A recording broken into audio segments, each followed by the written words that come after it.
ye buffet and womoye say ye local continental dishes a wo bi atwa nani a Hajia special local foods e wo hacho atomic kwan so ho no de ntie friend local foods ne say enye wo mo ye aduane a na wo mo atentam tomatoes apro meko apro jena apro garlic apro no de aye aduane say e ya bontine aduane e de yenye ne bisa dabi Hajia suro nyame etinye nwanwa se Ghana ha etitire se ministries agencies akese eye ahemfo na nanom ahema mo wo mo tena se no wo mo si ye bedidi ye didi eziban ye didi a wo mo se mo mfra Hajia special local foods efise hono ena aduane no ekoyie Ghana ha ba bia wo mutimi serve Hajia special local food pese wo fra eye 024 63 59921 024 63 59921 and answer 059 479 7215 eye 059 479 7215 for na with them endpoint homeopathic clinic Ghana ha di obi anim sesa ye prostate na ba bi wo mutimi ye screening ema hu ni ye etu ase a na eye endpoint homeopathic clinic anase eye kidney eye liver problem wo fa baby e na adwo na de fa ne premature ejaculation no a ba ma bi a wo ne wodofo akwakwahia ase wo di ne ho agro ase wo to nte ene ye bra endpoint homeopathic clinic na ye moa wo ema ne mema mo pa wo eye endpoint homeopathic clinic wo mo da mufua yare bia infections bi ne wo ho anase bia wo hwa wo fa baby na adwo kidney problem prostate de eye endpoint homeopathic clinic kuma se ubehu endpoint homeopathic clinic e wo kronoma boy hia ena akra hanso so de wo mo gina mu ankasa e wo spinters bebre friend share signboard no huduro na ubusasa wo pe endpoint homeopathic clinic obia e be kire for endpoint e wo 0244 867068 and 0274234321 endpoint homeopathic clinic wo mo dem fo medo edrano pa wutimi to wo boase etwitwiwsi o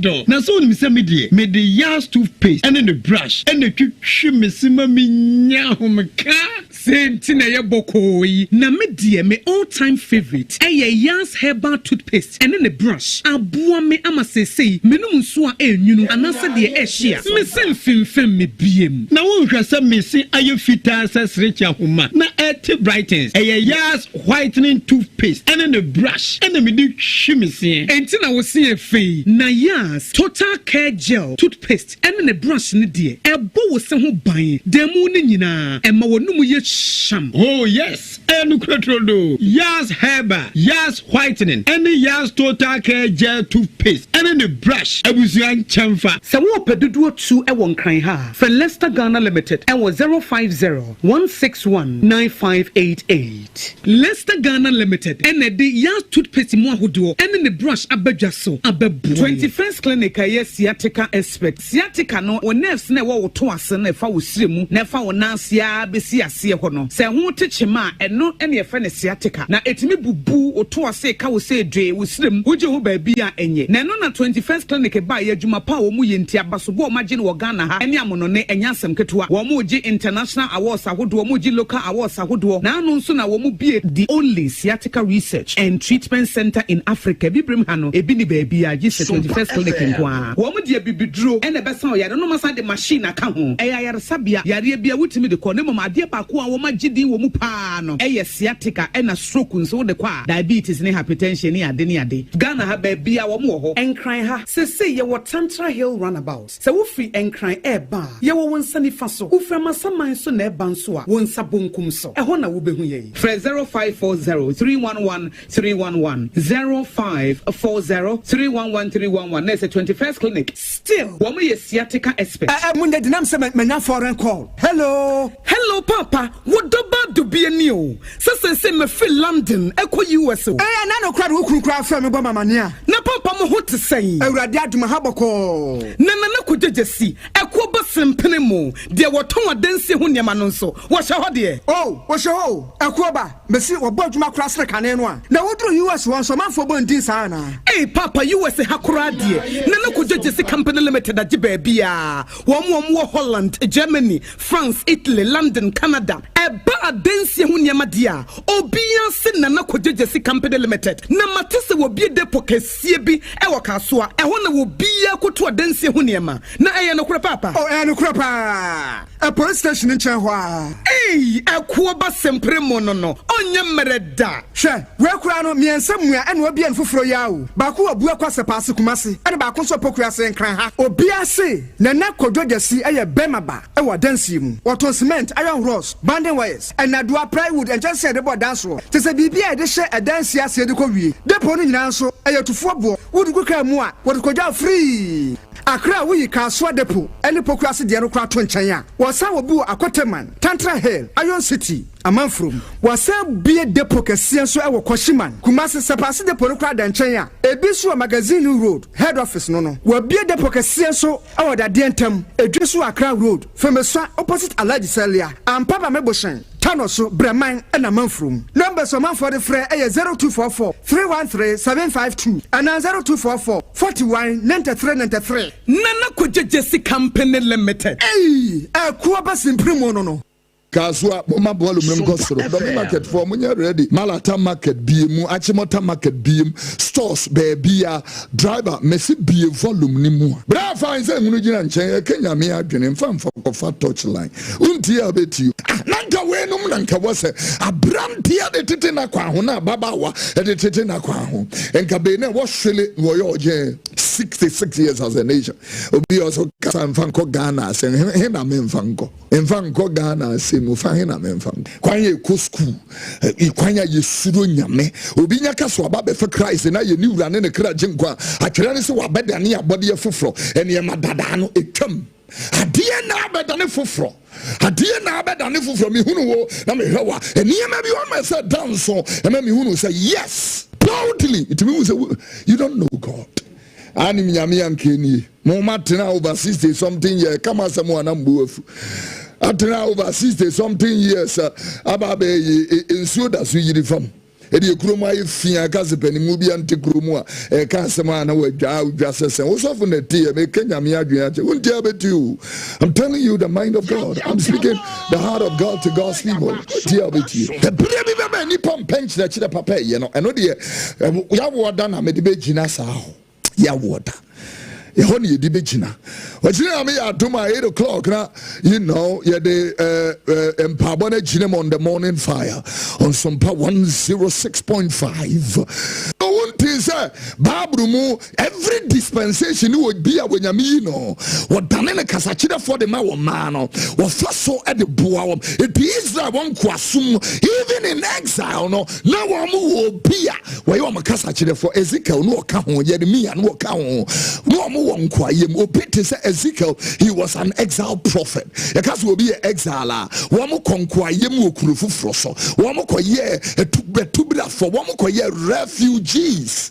Well, baby, one more no. Yes, we kasakurano in Matthew chapter number 13. Now, waka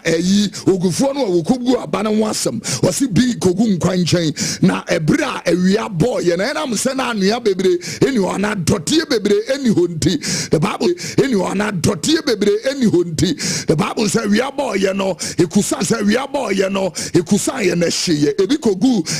ensoyem ebi kogu messias. And the Bible made a submission very clear that the guasasi pemono and no and woman for that one person catch it over some woman the Bible or man penny beside the Bible that in such a there is a reason that by the premise of God's word you are going to defend the integrity of the Constitution of the Republic of Ghana. Itugunya ye no nanke de yi covet ya e wo free achimota to adabraka na aba ka kirem se member betena asem Kenya me asem a memfa nka fan na memfa to all the covets akoton ama scrap dealers wo mu wie na wo mu de wo mani asi house number plates so wo tutu house number plate no minor boka ye no wo mu tutu koton ma scrap dealers afedi wo mu bubu concrete slabs e wo ofanko road and wo mu yi iron rods and one more cotton. Nam catch also may and a casachida for the Yamia Semo Babi. You will have somebody that is going to use the premise of God's word and the power and the anointing, the unction of the Holy Spirit to guide the nation and direct the nation. Sirin Shirama, Domi market for Munya ready. Carry Abba Sirin Yamin Shirama, and nobody. This is Sompa. So be a ATM anopay. I sorry I open now call. Baby I open anopay and I do session when you actually. Dear Bentina or maybe or one say, okay, we don't want this, we want that. We'll be to baby or say we will not let you have that. And you would say, oh, my best sorry, or my swahini, sorry, ahini so. As I say, wuswo, and a come near dear, a beba mia, coronavirus, who will be no smas, a bonnet, and unwaiting me, see nippers through. Clear. She parliament to be to your pass, she be a bonnet, all in a. Wow. Good evening to all of you. I'm excited to be with you tonight. It's such a great blessing and an honor. Say amen. Your amen is too weak. Say a good amen. Hallelujah. Praise the Lord. You're looking amazing. Thank God for your lives. Amen. Let us read our foundations chapter, the 20th and the 21st verses. The Bible said there were certain Greeks among them that came up to worship at the feast. The same therefore came to Philip, which was of Bethsaida of Galilee, and desired him, saying, which was of Bethsaida, Jesus. Say amen. This is very powerful. Anytime we read it, it's so fresh. Anytime it comes up, it is a fresh revelation. It gives you a fresh concept and a revelation anytime it comes up. Say a good amen. All right, having read that, I would love us to read Luke chapter. It is a connective scripture to this one. The Bible said in Luke chapter 21 verses 34, if you can recall the settings again, don't touch anything once it comes up, allow it to be what it is. The Bible said, take it to yourselves, least at any time, and so that they come upon you unawares. The Bible said, for us a snare, it shall come upon all them, it shall come upon all them that dwell on the face of the whole earth. Watch ye therefore and pray always to stand before the Son of Man. Watch ye therefore, pray always that you may be accounted worthy to escape all these things that shall come to pass and to stand before the Son of Man. May the Lord bless the reading of His word. Now, last Sunday was Father's Day, and we read a couple of scriptures, but I would love to mention the first chapter, the 11th and the 12th verses. The Bible said, but I certify you, brothers or brethren, that the gospel which was preached of me is not after man. In the 12th verse he said, neither received it of man, neither was it taught it, but by the revelation of Jesus Christ. Let's go back and read it in the Amplified Version. That the gospel which was preached by me is not man's gospel.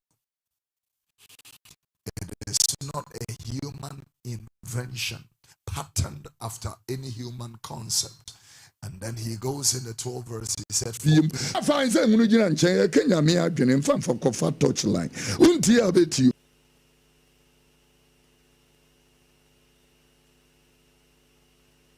Kaswa mama ball market beam stores baby driver mesi be volume ni mu bra fine say munu gina nchen Kenya me adwene mfa mfa kofa touch line unti abeti so bia etie me anopay asori a open now so bia etie me anopay asori a open now ko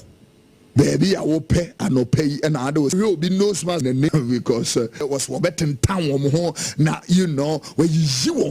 one we are what I say nam some more Robert Dawson you do one done obey.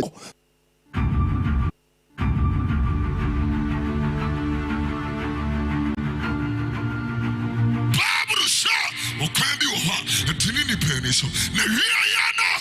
you will work on any pay good and so no have popular opinion. Was so I'm idea with a deep bonnet, woman goes aquanas. Was a trading for a goose aquanas. To nipa a goose aquanas or those. Was a chum for a goose aquanas. Means and to go for a ma a dawamon panamuchi. Now woman sorry about sorry them. A bottom should be quiet for a protocol for a woman do sorry, I know my young Mosa Buffo. A year no more, Mama Super Mukuru Macre brief for was say, Mumugusaka is a process for a bribe. No mama a driver for a fakwa de Quanquam Boneso, a decent for was Mugusaka and so. When I sing, I'm your friend, and then I put two girls in so. I prefer to meet the phone. Now we're trying to be no, they are coming over. Ubitia Bruchos and them in your sex with fools. No, I got to us on them. That's me, Junior and Coupon, Ness to or so near Sassy for me. Jimmy, instrumentalist, did it for your chief. Young girls who are Tunya Monoa, no mamma musica. From the offering, someone from Kotum. A Jamaican Nipa Baby, a Jamaican, a Kunkum Nipa Baby. Can we? Panama Barbership. Now you can praise the Lord. I must say hallelujah. No people, man. A time of revival. Revival is to wake up all the arise, oh church. We need to come back to the God of our salvation. We need to come back to the God of our salvation at all costs. I'm reminding you, ladies and gentlemen, that Christianity is not a religion. I am Christian religion because Christianity is not a religion. It's a culture, it's a lifestyle, it's a mindset, it's a revelation. It is, I'm telling you, Christianity is a revelation. They that understand the revelation very well, they understand what I'm talking. We come to church and not to practice a religion. We do not observe certain rules and all stuff like that. I follow the 10 commandments. That's not what I'm talking about. 10 commandments. That's not what I'm talking about. I'm talking about the total counsel of God. That is about. I'm talking about the total counsel of God. That is what I'm talking about. The way, the truth, and the life. No man cometh unto the Father but by Him. Have you cometh unto the Father but by Him? Have you believed the resurrection and life? Have you believed on the Savior of the relationship with Jesus Christ? You know, sometimes when I hear them talk about the whole thing in Ghana has become like whom you know well. In heaven's about against the side chicks. The side chick goes like hi baby girl, hi.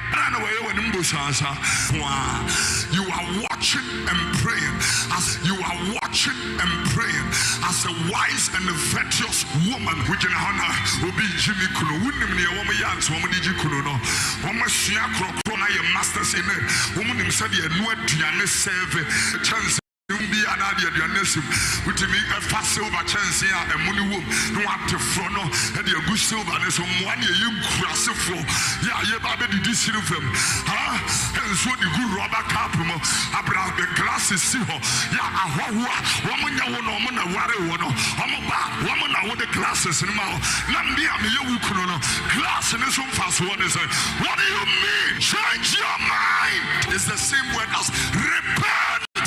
When your husband is under pressure, you don't add to it. You become nice. You become Shanina Mawadina. Be prepared.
Erati mi waje Erati ya kafu yo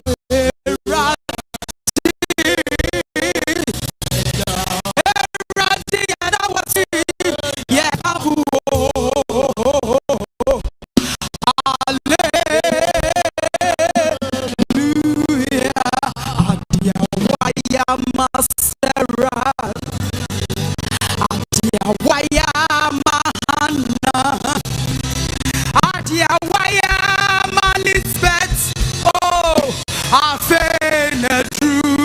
So adia waya mahana adia waya madanyo adia waya maobio afene erati adawasio erati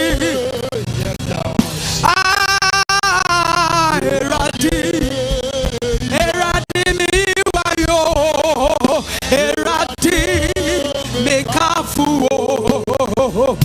ale misida mekafu minyame misida mekafu misida mekafu minyame misida mekafu chirama onyami wa yebia mayeno yebebo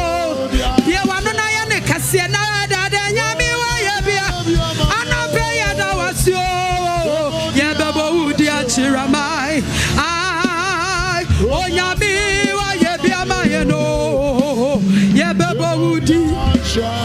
there were no na ye radicasia. Messi Yanina Mincha or Yamibia, Yantimin in Chanyamibia, or Bibia Newa, Yadino want to sign Yami, be a year. Etiano Pema, why ye was Seda and Frunco Sanyami and him. Shania Wayama from January up to now, no beer one on a dana say. Why Shania Wayama?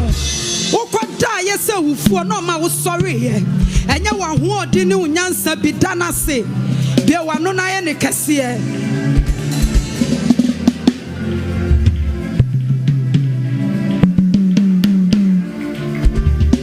Never cut it.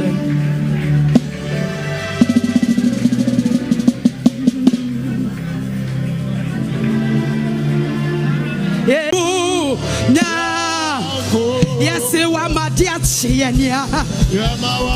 Miss Wamaya da Soria. Oh, Wamayewa. Yamawa Mobile. Oh, Tufu Nankupon. Raise your voice and begin to worship, begin to love Him,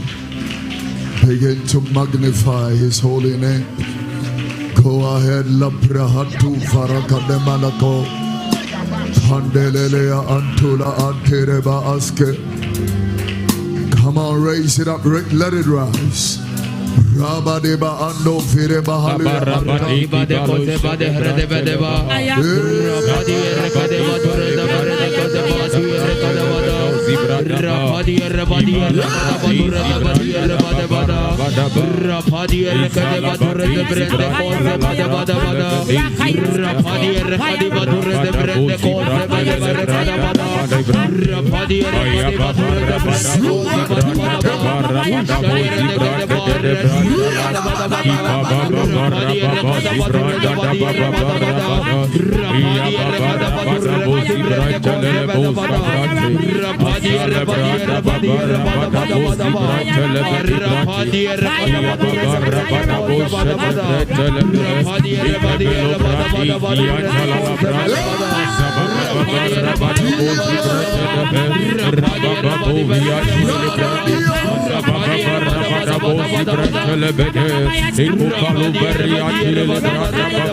God bless you, ladies and gentlemen. Thank you so very much. Today begins about 3 days fast.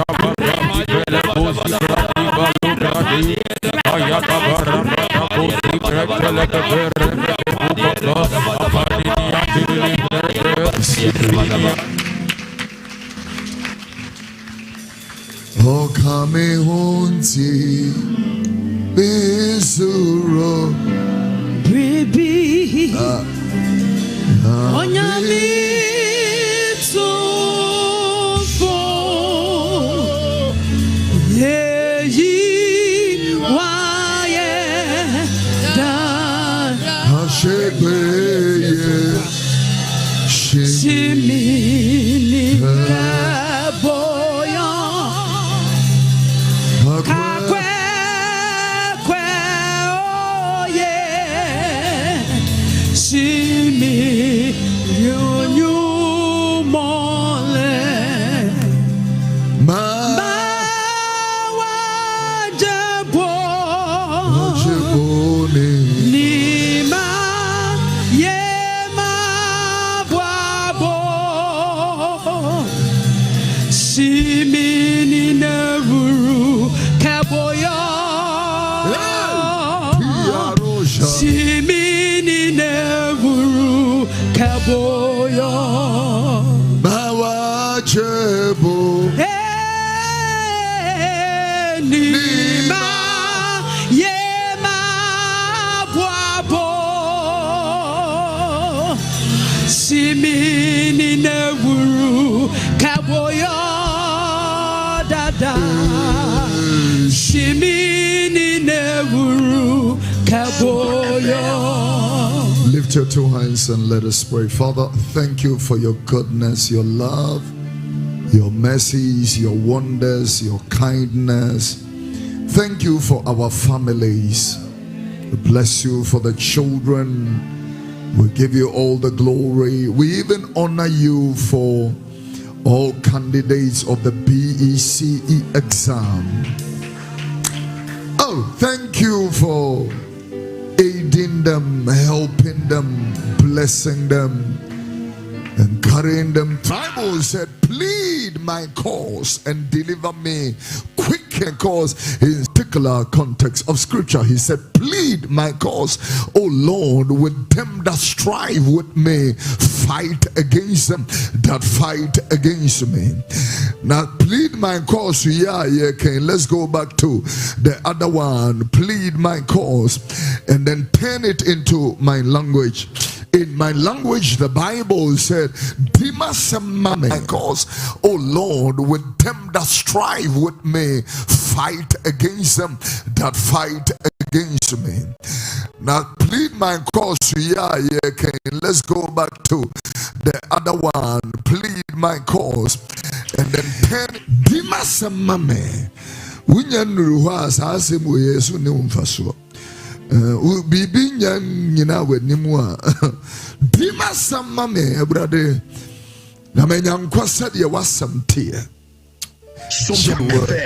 Dima samame na Jimmy. My course is Dima samame. There are other some 35 and one can see Dima samame. Let's go to some 35 and look at it carefully. In my language he didn't say Dima samame. He said brother one name ham. Now only one when me corn but Brofuna say plead my cause. Nimi na you plead my cause. Benti and a hano de you know you require kasemu na adania ye bibi fufro. Psalm 35 was he plead my cause with them that fight with me. Brofukronwa but the coachy mua was a brother one when me hamne ham now womwa and nimi dia see ni see me can't to aswa utimi unu say dinner some granny kano. Yeah, the Bible said, yeah, Sonkata, anymore. The Yeah, the scripture is very interesting. The direction we walk on, and so when you go to verse number 3, he made a submission. Whoever is there, please focus. In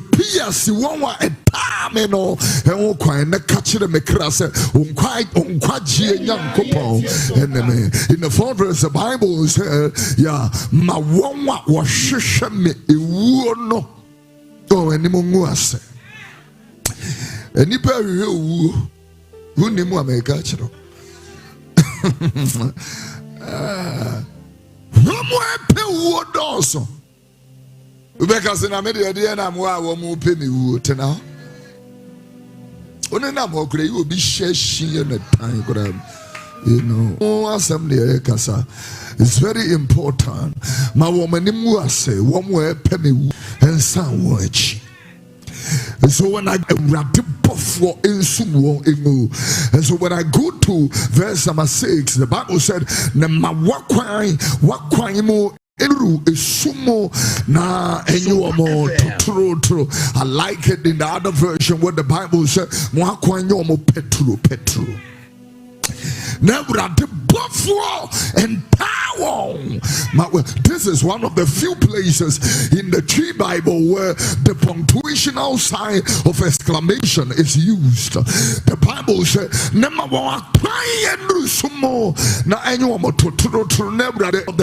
Lord persecuted them, but in verse now chase them. He made mention of this particular.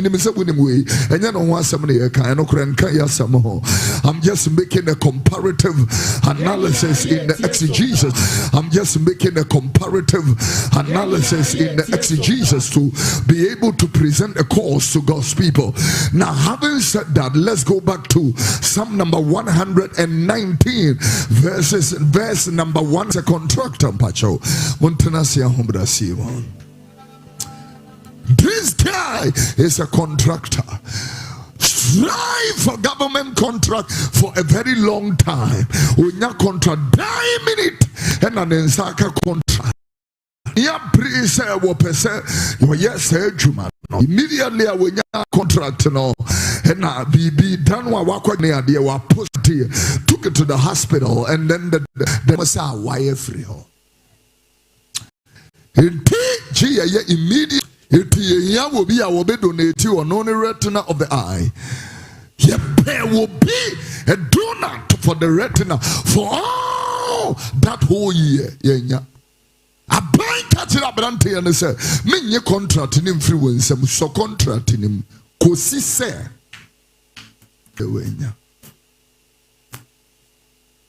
she need bad and in funia a bot. It will be Babajina on workers who are the Dimasa Mamia. And yeah, he have phobia, woman ni bibi and then he have phobia, woman ni jumeti, and wama bobo doku, sorry about betting in Yamifi, and so a more bumpire. No! And yes, winyan teas, ye bibi niwechi, and I can be a grubin niwechi. You don't know are dealing with, and are dealing with, and sister Binyum. Ube women ma FFF or tamanta de dada epe spray bi spray gumo na wo huri da kemu na wo ba ube this what their condition kemu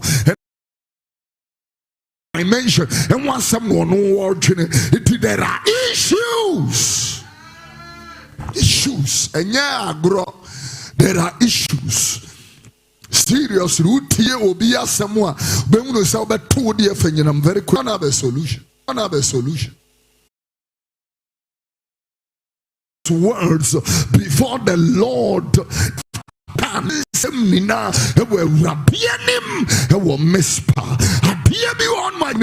can boldly tell you I'm telling you and dance here, but I have a beautiful woman in this place, a medical officer. She is a nurse specialist. In other words, you cannot take prayer away from the person. You know, seated seated in this place. The what did they be what piano were two nears who had the water to Tankruem and the war and what Piaduangoma so baby. Naminim pay gronia prea where Jumemusa. I didn't know that you. I went to a particular place, saw a young man, 39 years, who says, or no 39 years, who says, you be a mawakacho saying, I'm friend. Namiaton's half friend is saying,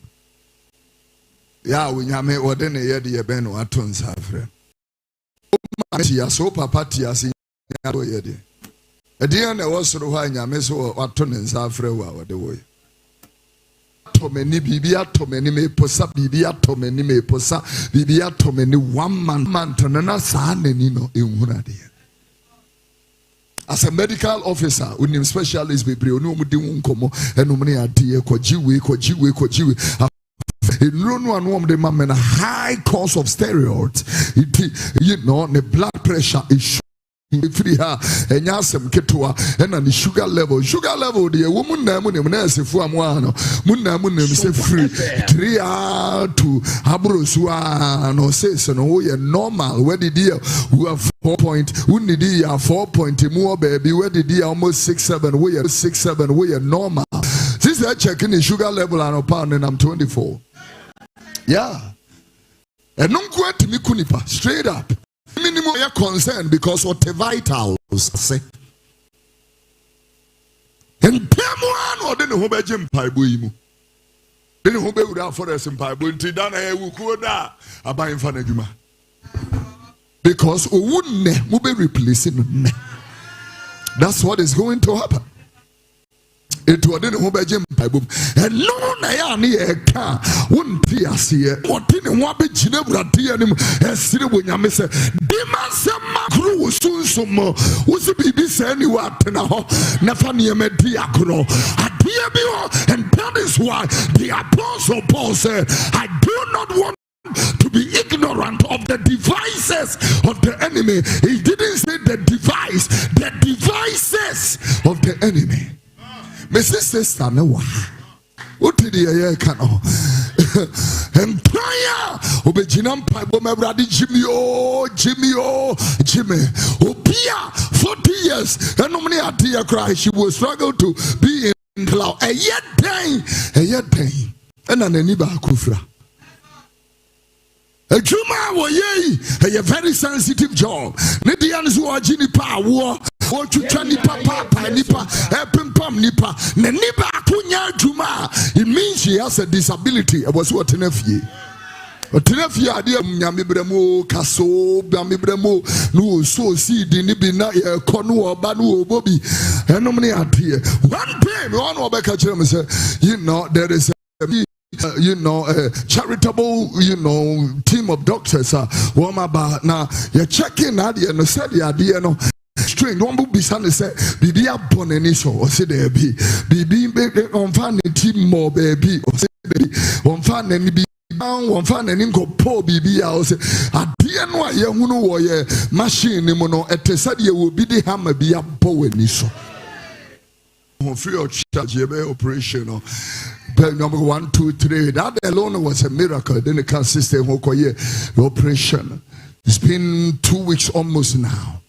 I will hear operation. Sorry, be our share glasses. Sorry, Mama Christina said, Sister, send pano and I fade here. Me may swallow you when your time is not up. Or time for the minute ones so now we're Sister, I don't say me be free more so Rebecca today. Money Mike, na joke. No, we are rough. SOMPA FM. Or time for the work who I will so be. Me and Gina him in video doors. No rough. We are rough na fidie you. Maybe Obaema me be free more afaka ho. Me de be keka ho yi free more je. Yeah, what dance in the it's not joke. We are you know, we are telling a true story. Suri, talk to us.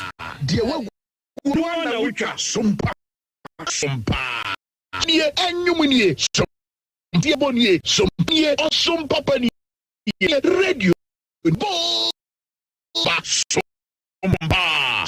Sompa.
Senior pastor of Victory Charismatic Chapel International.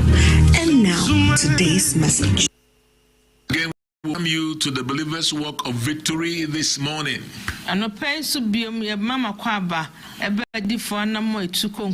God bless time to join us every day. Today I'm coming your way because the Lord said, what I did years back, I'll do it for you today.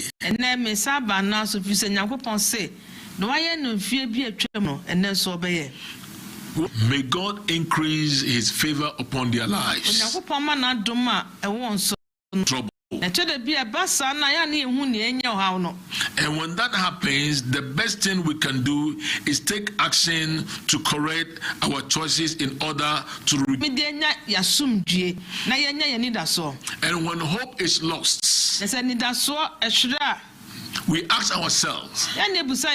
is it possible that hope can be restored? So on Hosea chapter 2 verse 15, instead of him to get angry and be discouraged, but he learned to cry to God. Now let's read. And now Joshua has come to a point. He said, why have you brought these people Jordan at all to deliver us into the hands of the Amorites, to destroy us? Why have you brought us here? Go ahead. And Joshua was it's like he was angry with God. And Joshua said, I didn't know what they or may you try your dance. What the year ever shama refonsa now was saying. But Joshua understands something. That God has into the high tent is back before its enemies. What shall I say? Or say, now Joshua can say, Radin and Yenima and Kaya Penitna Yordan Jawa. And the people have lost their hope in God, but their hope was restored. That's the lesson I want us to learn from the chapter this morning. Now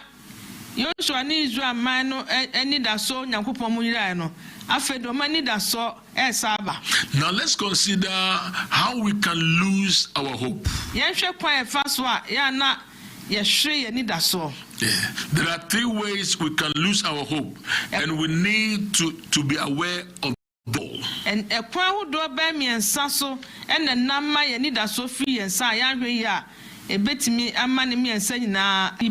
think that God hates us. Sometimes when God is working something great in our life and we do not understand, and now by the Cassibi, not a whole near maybe no yen sentiment. But don't God strengthen us. encourage us and to help us through the process of our lives. You see, when we go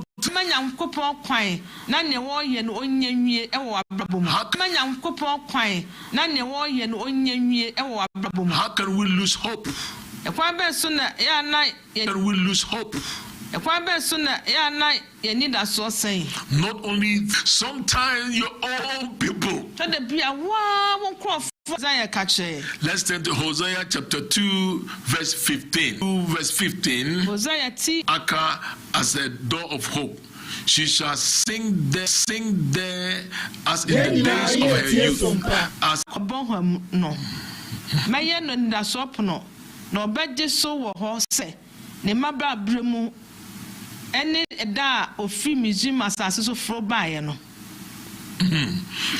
so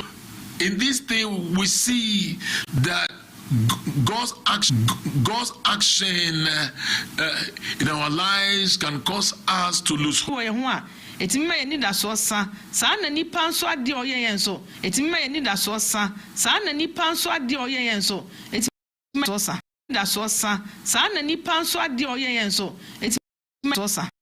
So these days you see a lot of people going from one place to another. This thing, no man, no woman is your enemy, but the devil is your enemy. And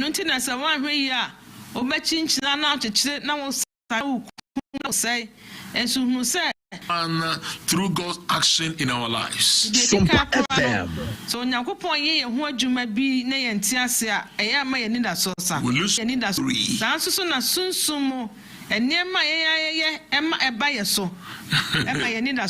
You see, there are countless of people that they only come to God when they have problem. And now, I'm going to go so I'm going to change this. I'm going to have a how about and son of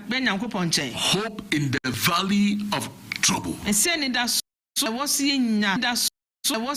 a bra or how I born why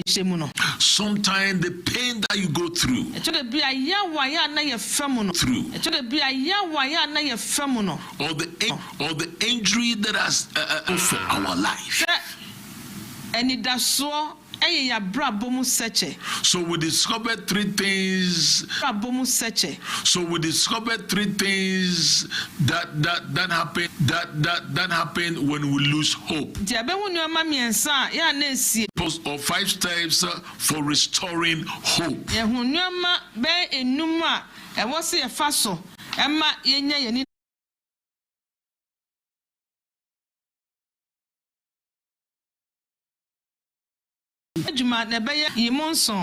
Glory.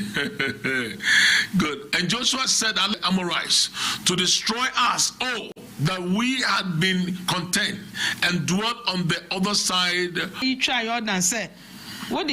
Let's read verse 10. In verse 10, so the Lord said to Joshua, fell on his face before the Lord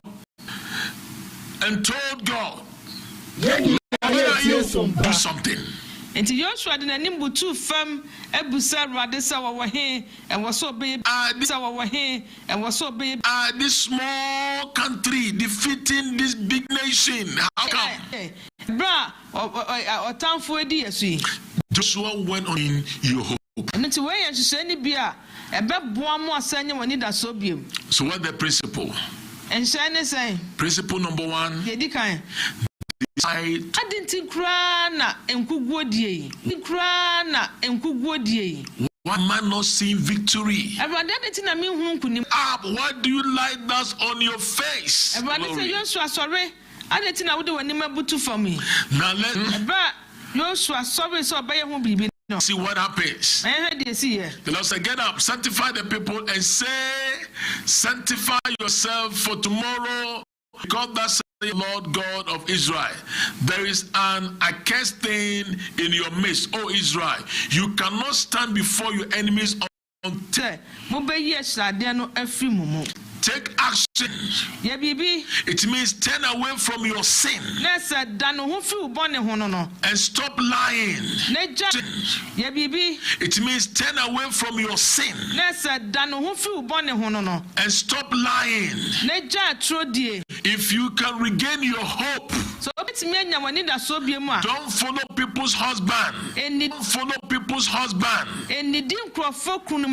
That's why the Lord that in the valley of trouble, sometimes you have put yourself in the trouble. The sexual took action. The Lord said, get up before their enemies until they take away a casting from among them.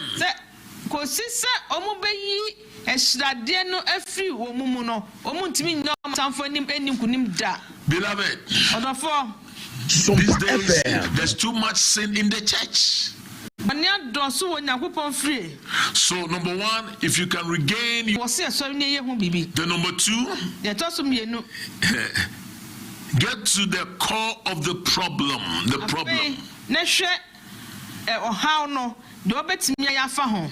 Beloved, if God can help you and I, as much as a military one,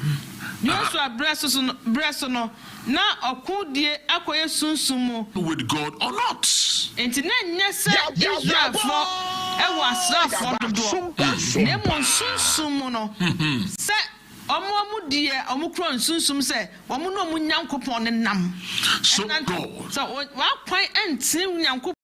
that you cannot face your enemies. That's why this morning, let me encourage you in the valley of trouble. Take action and get to the core of the problem. One time we joined a pastor. That could be a cancer for home. And we were praying 30 hours, 10 hours down Saka was here. Yeah, they are chow. At the Sunday when you're not man for a bit to a horror war, Bob, oh, I had the yeah, return matches at the hotel. Oh, preocupa. Nesika efia fedi paso na sika kura wo mo ede ne chimwa wa wonim se anya wo dia oso oh mesa dia shim mi na ya me dia shim hey sika no bonsam kwa bi so baby obetwi afa bia yes sofo ketwa ne sofo panyin nako am wate ne ho so akwatena so retwa wonsi am watwi afa mo sika no watwi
Sompa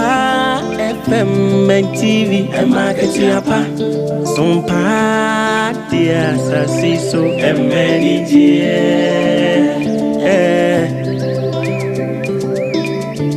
Ajuma yesini ni aketi enti usumu asumyo aguna ebe mawanya Odehyieba ewa sasiso Ewiasim mubasum na wansum ye dia fanyina mose wansum bisa usum ye Odehyieba enne enijie ti Sompa die Emaketiapa, Sompa dia sasiso emenijie. Sompa FM, Sompa TV Maketiapo, Sompa dia emenijie.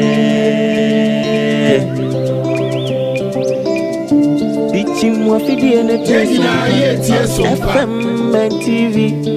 nebema wenijie. Eni akati apana unu wada Sompate asiti neimunu Ema akati apa Emenijie. Oh, wisdom ni mitie Sompa F.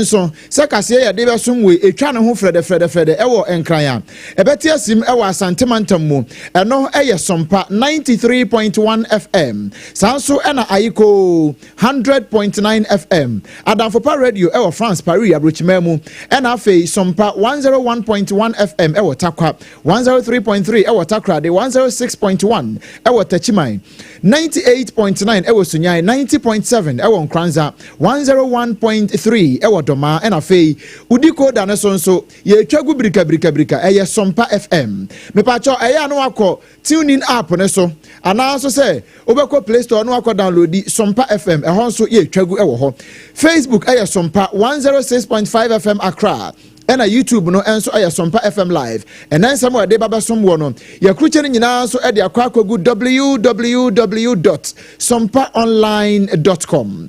www.sompaonline.com and then some ya de ba som wo no ne edi animu ebi ene se Amanebo ayensa kan ene se headmaster ya wono eda Big 6 educational complex ano enam so ama wotu anamo bi a amoa adesuafo bi no abeto dwa se aprosifo ensa kan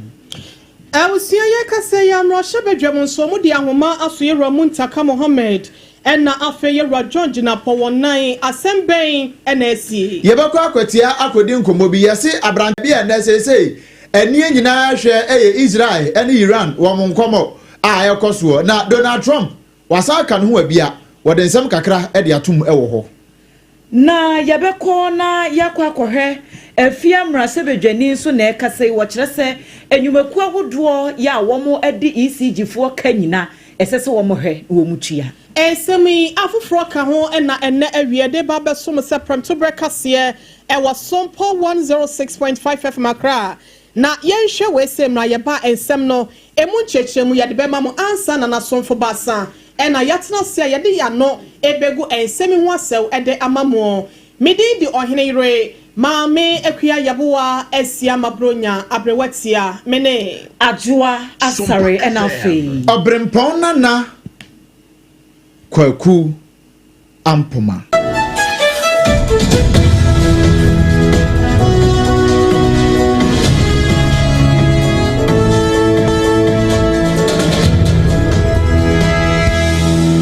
yema wakwaba na afi yentu ankomo ne so emfa mfiri benkum fam ha na yekwa ahoma ne so na yakwa akodi nkomo yi e de afiri ho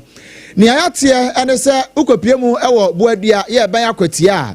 akwada mobo nse kora we wonyini ye be se 15 years be finhia ne dunum wakwa akoto galam se ya mere mama me ne wo kasei wato ayanom ewo no ho na asemi mpanise ne wakwa atan ne oba atan ne ogina ho no ya no no ene atentrodo yekwa ahoma ne so ne 5 pm enkodi nkomo PM Mahai. Yeah. Na apom te say. Atoboko na monhwe. Ewurade adom yenso ye ho ye pa. Ye dia ye won kran, ne ayatie ni. Mo na mo akwatia boadua kade asamanka se ne mpotamo. Aso. Sa na nkomo ne tie. Sa na tie. Na emu nchiremu ne sen esibire ben e na de ne koba ya asemi bae. Yo na ntia osompa etiefo. Nya fiti nani 4 days in Seattle at Kotiatama. The Ganity Machine. Lemon, Wedia, Giba, Akotia, almost to Garamsevo, a few, move brain, a 10, ensuring finding over to them say, after that, ensuring I thought of the name say, so to them say, now the plan to the idea, ensuring I'm from the power of the planetary and assign the fact that you can not a dwarf opportunity. Aquala way to ensure me yet. The idea Uba will be about Akotia, one so a whole year for Adam. I wanna Aquala way to ensure not bridge the home. Ensure you have a bridge in want to guarantee or ensure you have a baby and Aquala or fat bridge in the soup and a bridge in a partner over ensure train in the crochet pitching. Enti sesi akwada no wa he akwa no appeal for abeyini de na koto Sonomis Hospital. Ekoba ye wonom a eye adwuma wo saa site ho no wonom so wo hunu ni amo dwumadie no de akoba no den wono so ka fa ho. Wọ́n say this year ya 6 months. The corona akola 15 years ani mama ni papa we tonsuo mu wo the corona ewuye brama me kan wa sem na Eastern Regional Minister ba ho e da ye mu hwem e ka tere won se wo position hwese wo ba ma wo etu won akata amna so ansa wo ngi wo excavator in 20 station ampa wo ngi machine ni station na na me se Uri was Canadian Sema was Canadian different. All one kata amana so papa bi ewie na yesa de machine ma wo. Ene se nsuo yira san kotwe ifa san to amana pro na mu bi ni. Ndi dia wo nka ho hwe. Ye hwe de posifo no beka ni de akra na awofo beka ana yesu yebe. Yo. PM we de mi jawa mo akona eba ye Empenifo aka bi ewom DC assembly member regional minister any one mo aka bi ewom saa no wo mu bi ato afa ho asa mi hu abodifo nko me hu DC me hu assembly man me hu peni bi a wo no abodifo nko na ba ho ana wo hwe ma mmemme bi o man tem wo hwe yi akwa ni de to na wo da de kata na wo de to ko jo PM yenase ene amanebo ya ode asom yen koso asom sompa no se ne da bia ya ne ye ka no ne mo akatu apa no so ya na won sa ka no correct why right abusia dipa ne no bon komo yi 5 pm wono na ede amanebo no efiri akwatia buadua empotam ho no wode asom ye ya awrahosem na yegina so a ye to akase yi so Yeto so ni akopie mu ewo Asante Mantemu na yenya no ntie se headmaster wada Big 6 educational complex no ya enam ne nsaso ma adesuafo mienu a na wo mo chro BC nsɔhwe yi ebi no wo mantimi anya akwanya no ankɔtro wo mo mathematics paper no sanse na headmaster echire mu abako deka ena de owo ho no nso no na esese wo mbeye camping bi wo school ho headmaster ne ka se wo mra na wa ma enti no wa mo akwanya ama wo mo anchron so hwe ne nsem no beto odwa no o manfo dodo no na akasa se anamo headmaster ne tu ye ne de enya de se efa kwa mu kra nam so ema mrahye bedwani o wo kwa abri east abaton peso no so se woni hyehya wodo egu akwam se de obeya obehwe na de asie no ebi ensensi biem sanse wo mu kire mu asuku ho kra ne headmaster kro no enye de di kan enie afi etwa mu sara na ebi si ye na afi nso ebi asansi nti so wo mu ahwe no manfafo stop ansi to a ene ye ko ye nim no so ebetimi asi biem na ehun sam so akwa ebibie ho ye nsentwe ni ba wa beidu wono ena di nani adi amanebo yi achi ye ko ne akohwe nkomobo efiri honum so baba wa wotime nka ma ha wo na yehwe sesi a yenya ntia za headmaster no wo mo ache no eho amanebo nyina ene de wahi sa pepepe na etiese ne eno awia premtube mu ye ma etiefu nya ne ntiese the Big 6 educational complex DSS no headmaster odano no enam eniema ho nsem ba ko minu bi a course ewo wasi a yenuanu kuma akotwero yenti no police for ehwehwe ndende enam se ebra na omotwero mass no wa man kola minu kwan amoma ntwero nyina so ne sen a ene se nkola no e di school kanti enya de se obemo mo kwan mo akotwero nsɔhwe no eno enam ra hye beduanu owo ho eye onyina champion ye na dwen se ene nkola ye nya besu friend obegina ne tumi so na wa mampontin police for akeka mo no makwa akopɛ eye abrantie bi su da bi owo bia no na ọmọ akọ ahwẹ no nti eba no saa no enra police fo keka ọmọ ho na ọmọ kọ ekodo ano nti me no ka say die abrantie ewo police fo akache ewo Mamponte police station a ọmọ hwẹ say ebre semu no ọmọ de mbekọ akọgyina asem dibia na so ọmọ totona na asem mra ne bubo no a ọmọ de na fa mra kon so na mnia ba meka say asem we ni ama akwakoye ntinuahye nyina ne say mrahye bedwani a owo Kwabri East onabo onyina echampo neni edisa asem we chipa no danche ya mensini krache Joseph Amankwa ono so nani di akire pa omu nyina ebo police fo kokose abrantie no se mpempre ya omu saka ni die omu hwe se mra a esefata bia no omu ne bebo ne sanse eka 700 die eno ensi kwan se we headmaster na school akura edoka enwo se omo osi ni kwan ma na bra bo anhyase ne certificate edi kan ya obenya no usi ni kwan se o man insurance hwende enya de nam mra kwan so nti mrahye bedwani no abra omo che no apɛ na okɔ police station wa wode ne nsa ekɔhye kra taase a ɔtwe no ani statement a wode aka police fo de no ho se ekwan bia so no omo hwɛ se headmaster order the Big Six Educational Complex school na no mra ene ne be disani city nti si am no ka se de headmaster Basiru me no ka se owo police fo askache a police fo hwɛ se ene ni chine ya no ombegbo anan na omudi na kwa akogina asem dibia no mahwe na omadi na asem sene yemra no esiti nti ubisa ye dia abrantie ne yensa enya aka no yo na wedi ansa ne ebeja wa mo akono twamfoni kakra kire yesima wo mo ebefa owura no sen nana ne dimi na sen nana ne omasifate wo ho meka se we ina ye nim se wo ya de bone na se police fo pewa omunya hu kura na wankasa ususuma tu mu na aduane dada nti meka sa abrantie no abra omodo an de otumu se nsu atabo anoma waye mobo ye papa sisi waka woni tim se ni man kwantu za na mo no nanso ni na kafu ano sisi ande omunya ado ano de kwa bia so da bia mranda de minim se mpanyimfo pi no a na omani edi sa asem ya chi a police fo so ebe keka omo na kwa bia wo so omode mra no to no omo de atuntimeka za branche ndie infact obeduru ye no hwe na nimbia ne na nim se ne asia ye no atumu se na mema yemre sa na meka no na yi headmaster no oye abranche ana se nimfie na kwanim kakra on se da ni pisa onye akukura oya abranche and huje nyina no so ni pi bia na early 40s and late 30s sa na sa wohwe mu a 40 mu ho na 40 45 mu wona owo na awo sense ye nya kwan radie wakodi nzamone wo pese wona ne kasa kura no a wonya de se obeka bibie ezanze si ade asem na kwa kodi police fo nsam de ye mpese ye betutumu de ye behwe me de me mani de akire mani be de akire akopem se omode ne bekọ court na ne mra no ese no omode ato na ya afoforo de ama adisua fo se ne ye wo kan se afi atwa mu no nipa ba ko na wa ama no kwan na afi nso nipa mienu yempese beto aso na akwa nipa miensa nkole ye pre ye omantumi antro we omo resort ne ba ye nim ne ye bekọ akoye na nso ni nyina kan fu ano mra na nya tie simu de e be ka se ye ma mra no kwan na aye na adwuma na ebubo no a ebehunu da bi asusuai de bodo hono bekọ akwa akoto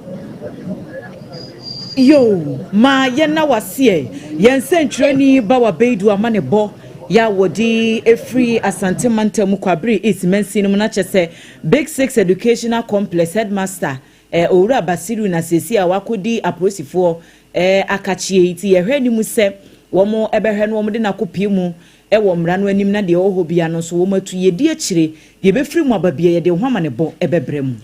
na ye to ansam no so no sebe ya pepepe ye ene fan yo afa akontabo mapa betimi ato dwana keta hyehye kanka pro ye dream die ene frakadam ye betimi etu na se wo mam hasen munte no amamra constitution ya opempam hyehye no afi apem ahenkro de okunu mienu no article 286 no ya de a waka ni pefe se wo ye aban adwuma ye ni na sa aban no na appoint won ko ade a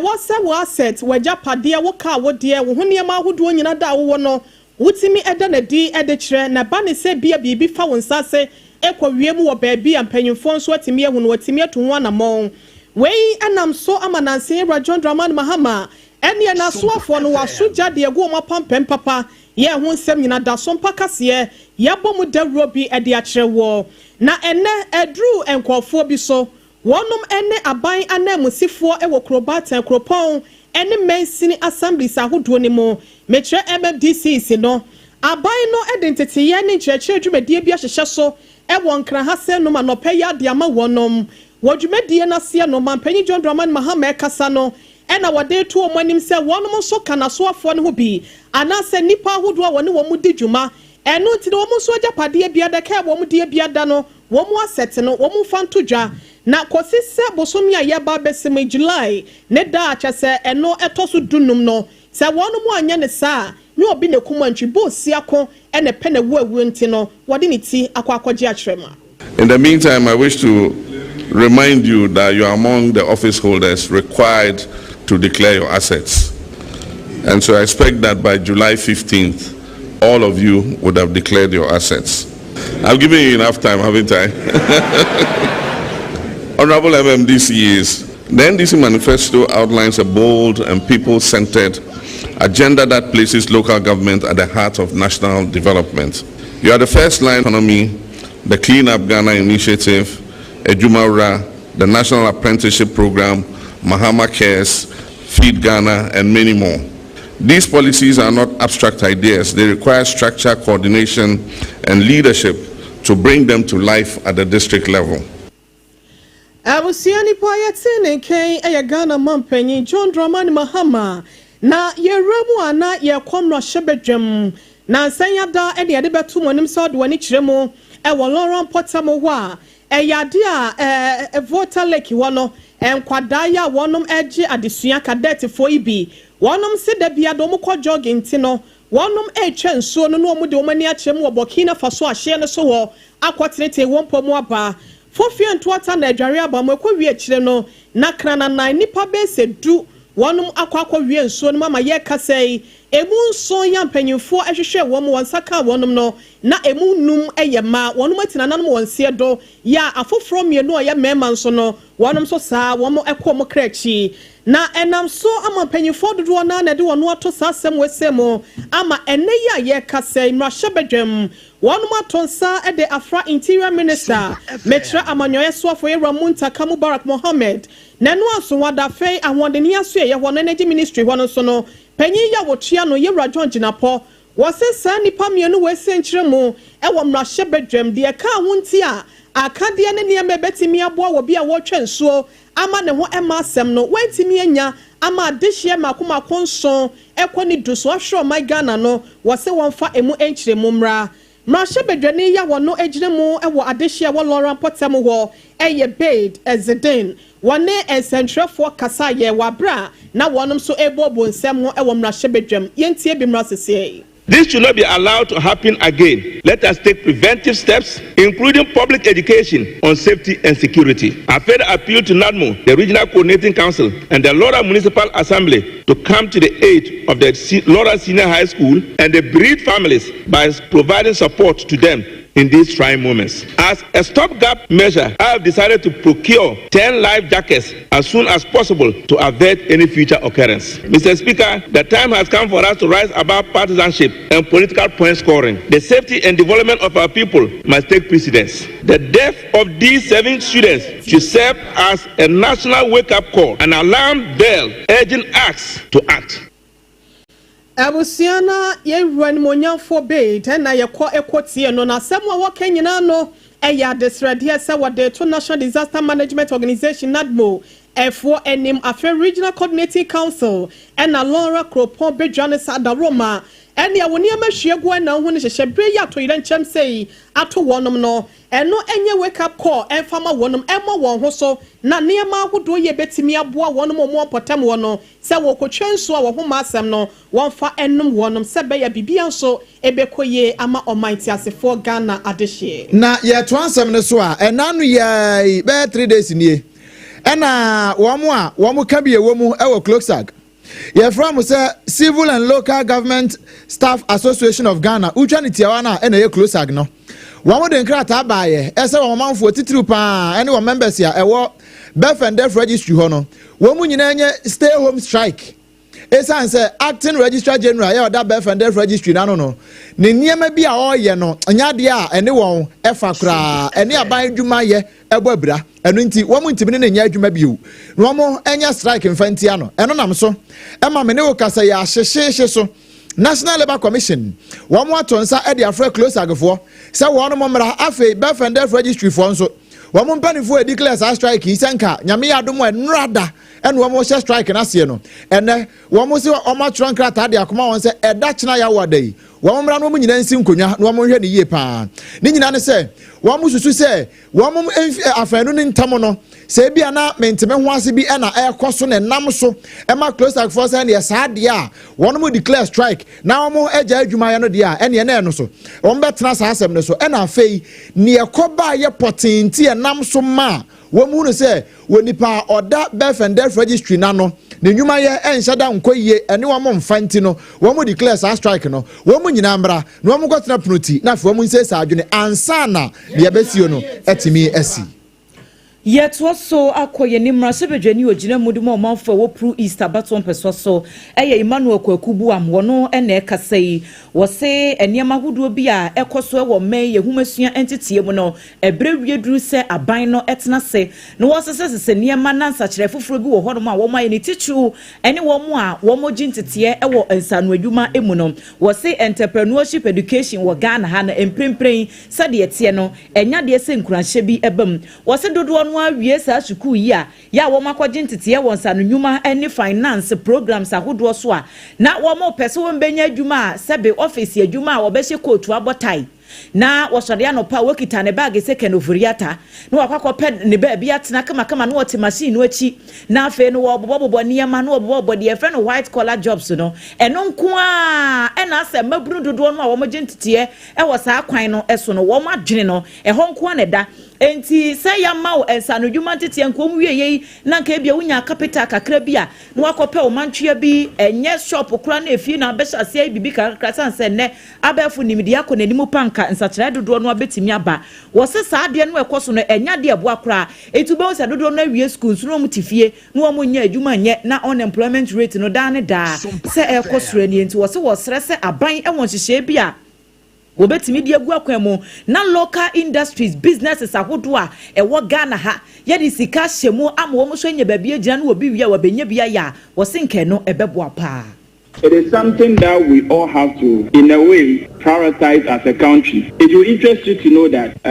graduates from the university who pursue entrepreneurship and finance are out there on the job market looking for jobs. That is quite an intriguing one. We spend resources to train our youth in entrepreneurship and finance, and yet they flood the job market looking for government well-paid jobs to be recruited into. The question is, why then as a country do we have to have a special course or a program called entrepreneurship and finance, and yet the graduates from such programs end up looking for white collar jobs on our market? It's a simple question and the answer is well known to us. And this is because we haven't spent resources as a country to train up what we desire, what we want.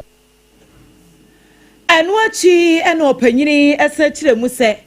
Ghana hanu asebe ye munsa nyuma ene niema bi etete saa no awomanfo binum nso firi amano ne UK ni US ne enkura hodo atwa Ghana ho ahia no omo no aba Ghana ha ekita sansa no dwuma kro no a no ma bagidi se tam na afa Ghana fo ni mu ne ye ete ha no ye kura kwakɔpɛ nyuma ewo san krofo no mu firi baabi aba no wo se we no kire wo se ensa no nyuma wukita eyetu wankasan wa advantage na wono no sesi ade won hye da hunu di aban ye enu nti no wo kasa asemi se sa aban ne behwe no wo be pesika bi ashe local industries ni mu na boa ebe masa enuoma ye ekoso wo Ghana ha no abrase. Today, Mr. Speaker, it will interest you once again to know that we have young artisans who are into the POP design, who are into the design of some mortar and bricks, who are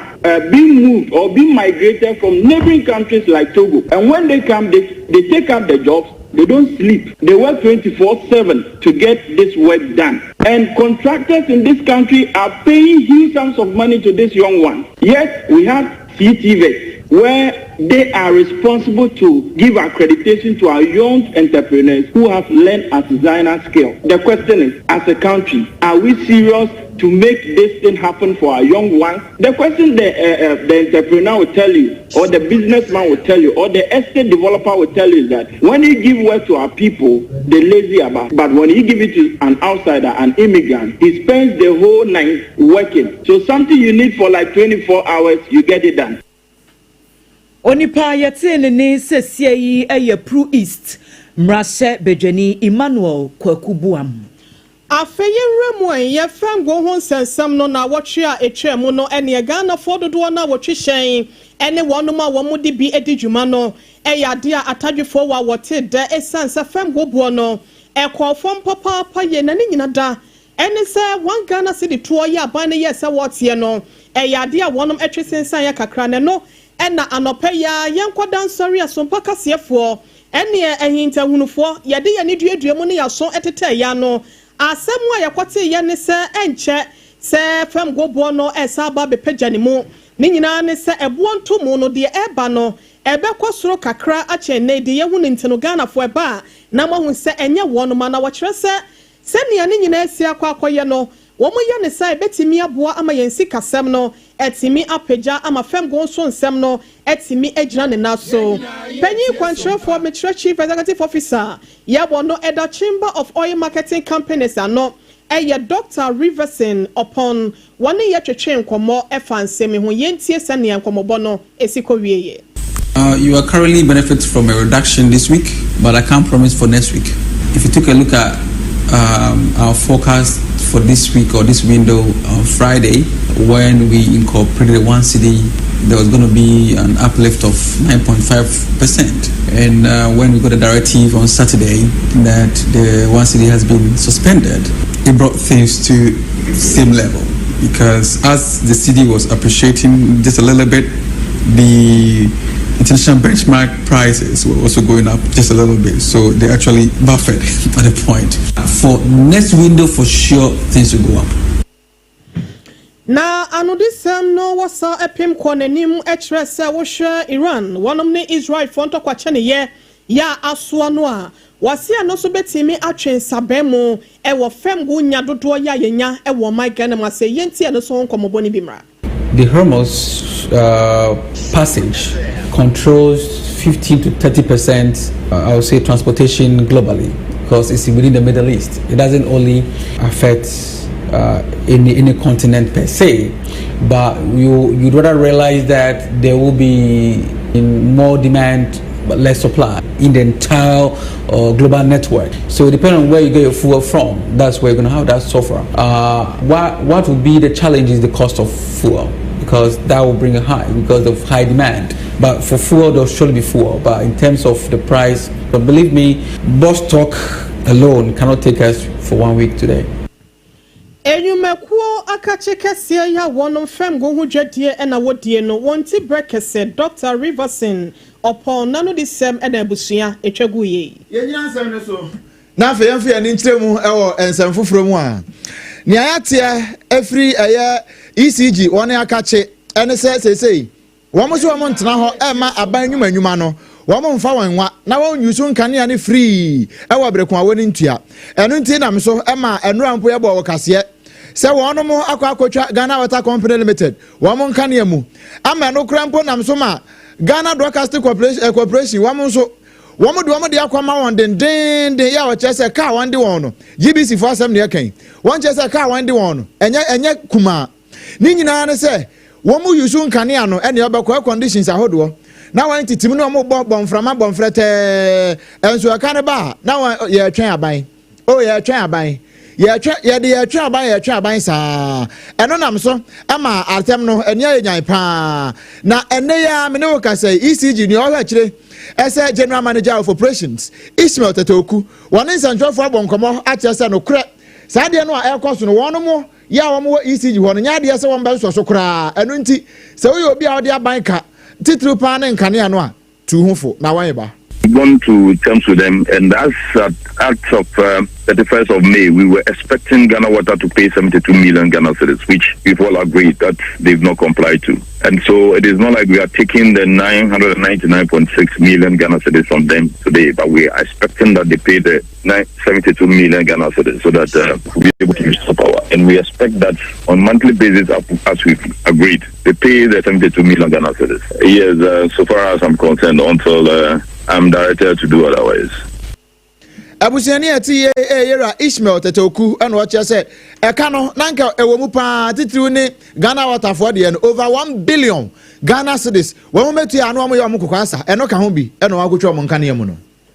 Mrashe bejeni ewo efia abatuon peswa so Isaac Buamanyako. Opanyini ene de ofre akose brewie duru a ECG fo se womo amanfo de womo ka enti womu tu na mo age womo aka eye papa. Nwose enya womo a womo de ECG fo ka nko a ene sese ye twe womo aso ECG adwumakuo no ankasa so ese ye twe womo aso senti womo timi atena hatena nimse adwumayekuo wose we na enya ban nwumakuo nko a te se bia Ghana Water na GBC ana womo keka ho no ankra woduo ne private entities a womo de ECG fo ka nyina wose adwumakuo ECG womo nimse sankrofo de womo ka na so womo atena se ama afedi e ka no abro akosi bia ya womo ntimi nya adwuma ema ne nya yie en supply nkanea enko bia ye sese e ko afei ena ECG fo ahunu se sese womo tu anamo na womo kwaji womo sika enti wose ebrewie duru se ohawo a ewo atenaye a hye enyina mahoden eso no si ebetu ase dia esese ye mankrante no ye nufanu se dia bible no aka no ebetwa ha nature ha enti se ECG fo age wo musika ewo wo mo de wo mo ka na adwumakuo ECG nso wo mo so ewo nkyeremu bia wo mo famra ne enti a wo matena se abesi sa abrei ansa na wo mutu sa na mo no. Is it that ECG was unaware? And if they were aware, who allowed those debts to pass? It can't even happen for 2 months that somebody should operate and not pay his electricity bill. But they should be held accountable. Not just for the collections, but ECG should sanction. Why don't we have area directors and area heads for these places? What happened? So we should be able to hold people accountable for the jobs we put them in. And then not to play this public sees. These ones are meant for big enterprises like GBC. Now, what other decisions are taken at higher level to stop ECG from performing its man. But when it comes to private sector debt, that one there is no excuse. Isaac Buamanyako eye efia mrasebejeni. Afeyeremwe ewo MPP amanyoko ni mo wonom de ababetuja se odonfo no ededom ye na brewa yipuma kwan mu a afiya ye ba besim 2026 no ene January opepobo so be ne de twato akra 31st no wonom be hwe na wonom ede wonom primacy no ede ahyehye so wese no mokwa akoto aba na de obetimi akita franka mu ede ama amanyoko 2028 no wonom etimi akwakoyi no asem wese beto dwa no anam so ama deputy general secretary ede ma amanyoko no Yeren Monyafo Haruna Mohammed, one is central for to train Komo. Na ye bisa ne se adenti na se gina ya we say, wonom esin in pempe na se eben dodo ase weni mododo. Eno ewanu ye enwadema, atra se ni nyina emu no eye ni ye mu a. Ebetimi aboa ama franka kitia ni na obeyi no enya brani adaje de ne ho akire wiase nyina ye. Ne botaye ne nani suade hunu ya wode ma no. Hajia special local foods abakade enye aduane ne aduane o ye wa aduane ne wa aduane enye nwanwa ama empono abatoa no se basa wonom dinkonimu a wonom etimi edinkonim ewom no so kwan so yenkotie onimonyafo Haruna Mohammed wa bra na wode ensem sei etuja. One, the presidential candidate will be able to take on the government of the day as an opposition leader. Two, it will also take away the bickering and all the commotions that is being caused and negative reportage with respect to people agitating to lead the party or to be the flag bearer of the party. Three, it is also going to market the candidate enough with regards to us be able to get in contact with the international community, be able to get in contact with the business community, we'll be able to get in contact with the various stakeholders across the length and breadth of the world. Washa Siabrun son Tamua and a Wani Aya Kokon Tempa so announcing away a tray 4 penny up at your tray, ya or Snoko Krokama Yoko MPP no, Wachia and no, Yerahona Mohammed, and Yeti no. Now, what didn't 70 Syria ya pet, and defense minister, ya, my Ghana mu. Ya no crampo no wo kokakra wo free mu NDC mu as director of elections and IT. Yera Dr. Edward Omaneboama wode kakra to so no de MPP fo ankasa wo hu. Omo ye omo ne ma nyina te se ne ase ne Ghana ha no. Wo mo nkwa na te ha. Eno ye ne edi kan afi ne to so mienu. Wo mo san ye omo ne ma nyina te se wo mo de wo mo nyi wo bia ho wo ma yi mu. Wo mo nkwa ye die mu ene hia won. Omaneboama kire se MPP for near Mamma on my mua, as a nipper being shed and hunu, enka ensekire na nka nkyere won no enya kra adentia sense ene ni ayakoso wo wiase nyina obi ade na no atomo bie ya wo nyina ebo asa na ebe o man Ghana sika sem betimi akonkan na ne yetoso mienu nso o man Ghana mu nipa wo betimi anya baby papa gina na ya kan ya kase ampa Ghana ni nie wono e na ebe no before dem fa won ho one more primaries no election one more kono ne hia won just one more no one more during next election any one more kwa one more ye die mu adamane bo ma kire se saa die we ya one more ye e wo man Ghana mu no se nyina ya mfa ya no antumo bi na ya nsetere no anka antwi MPP fo animu a e de oyende e bebra wo man no sanse wo mu hia responsible opposition for ya won betimi aboa am wo man Ghana timi akonkan enye opposition a wono aba betrase ya no wono nko ne yedie mu e na wo adwene wo de sanse mu nyina e no wo ka e de atoso kire se enrada na MPP for ekoye meeting e ma no hene yire krampo abomu bi a kire se wo mu kire se won ba koyi on flag bearer nyame adom a afi edi animu yi ne bosumi edi kan da etwa to okra 31st January 2026 eno na Dr. Edward Omaneboama na no atumi no chese nye ne ehiani wo munya constructive criticisms kakra e wo mayimu na wo munya responsible opposition e betimi aboa am wo man Ghana nkankro etimi akoyie pa uguso ya wutie sompa 106.5 FM Accra wey a secure sanitary pad ne kase no a waya no kama na say ema wo mu gina yi a won ye very confident and secured esan say ye mema no ye bo wonchi dom ba mai mesi se wo pie na wo kokrom na wo ba fie na wo beto bibia bra wo mama no wo beto bibia bra wo yere a mepa cho ye amane nye secure sanitary pad esan say ye kekama ye funu nyina na ye keka de madam pan ye kan nyina no saase okoyie ahemfie okoyie a bema ehwe ni onyam sanse oba owe wototu a ya na ekire bema dem eye abomoden na boa oba no na kwantuo no mu obosome de no eye aboa no na enye boko emfama no eye secure sanitary pad eno ene betimi aboa pa enye na ewo shops ahodo nyina mu bepacho mo mo santemantam mu no eye amomfama ni nkire mu ewo Mama Excellent Cosmetics eho ena so do ani kire no akopa bi ato wo pa bi a saa no frɛ ahoman 0243 862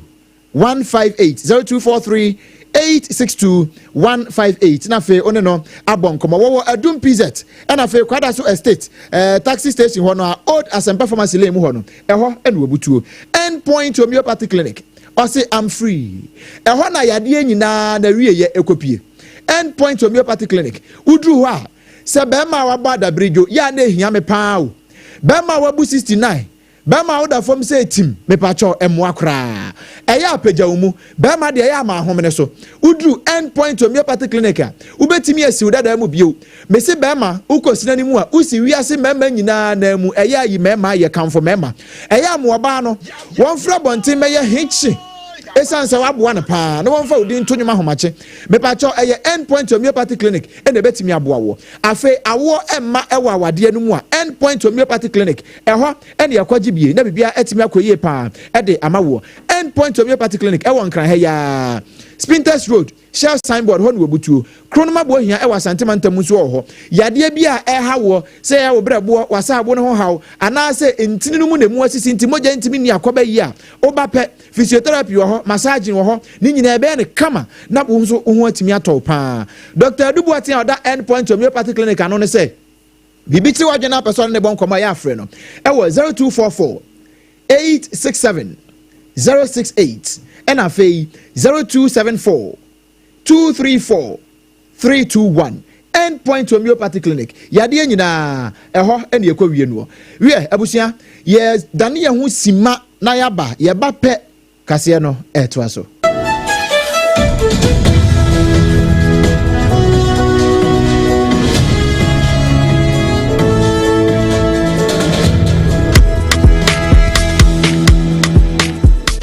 Kweku, minim se wa ye she. Me cry man nane. Now so ebony show one embasso. Man hon sepeno. Ebony condoms comes in different flavors and available in all pharmacies, chemical shops, over-the-counter shops, and pubs. For bulk purchases, contact 055-230-0075. Ebony condoms, Ghana's most pleasurable condoms. Make it worth it. We got peppermint, strawberry, vanilla, chocolate. We got peppermint, strawberry, vanilla, chocolate. It only the view means a condom. The condom will then it's not on, but double dosu got as a condom. Endpoint Homeopathy Clinic. Ghana had the obianim says a prostate. Na baby omutimi screening ema huni ye etu asia. Na a Endpoint Homeopathy Clinic. Anasa a kidney, a liver problem. Bofa baby and ajujo. Na the friend premature ejaculation no. Be maybe a woni wodofo akwakwehia. Asa wo di ne ho agro. Asa wo tonte. Ene ebra Endpoint Homeopathy Clinic. Na ye moa. Emane mema mo pa wo. Eye Endpoint Homeopathy Clinic. Wo mo demufua. Yare bia infections bi ne wo ho. Anasa bia wo hwa wo fa baby na ajujo. Kidney problem, prostate dear, a Endpoint Homeopathy Clinic. Kumase ubehu Endpoint Homeopathy Clinic. Ewo kronoma boy here. Ena Accra hanso so dear. Womu jinemu ankasa. Ewo sprinters zebra friend share signboard no. Udru na ubusasa wo pe Endpoint Homeopathy Clinic. Obia ebechro. For Endpoint ewo 0244867068 and 0274234321. Endpoint Homeopathy Clinic. Womu demufua. Eh medo. Edrano pa utimi to boase echichiwusi o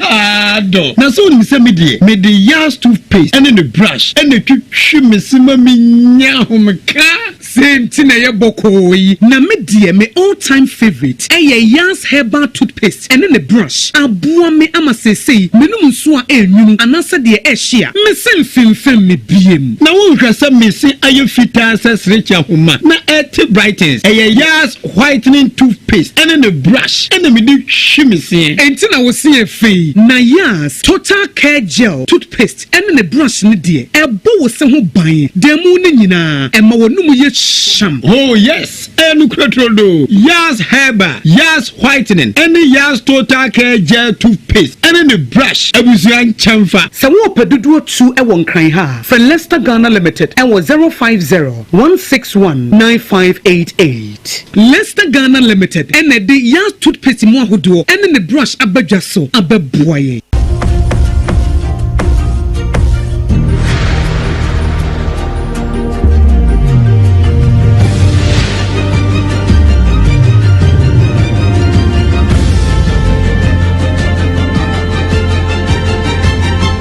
SOMPA TV Emma Aketuapa.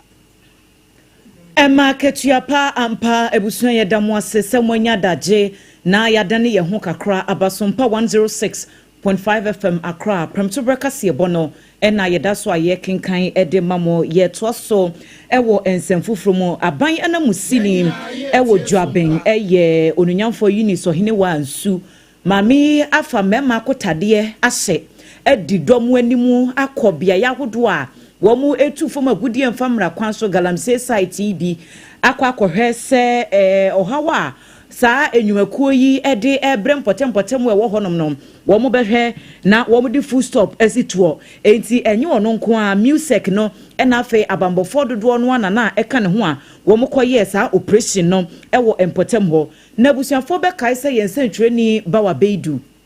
ya woto amane emane yen efri asante mantemu ebebo amane se womo anu womo chiro bi sin so hwe mu baako abamu abi ewo duampompo MA junior high school ye no so ewo dwabemensin honomo a abrante no ankwa ankotro so hwe ni mu baako ema woko galamsey site ho se woko akoye gala na no na ye bisa ne se na bi sin so hwe no amotro no wo de ehu hia wo hu no se na ne ye kotro so hwe ba ne ye ba ne amenya aduane ani a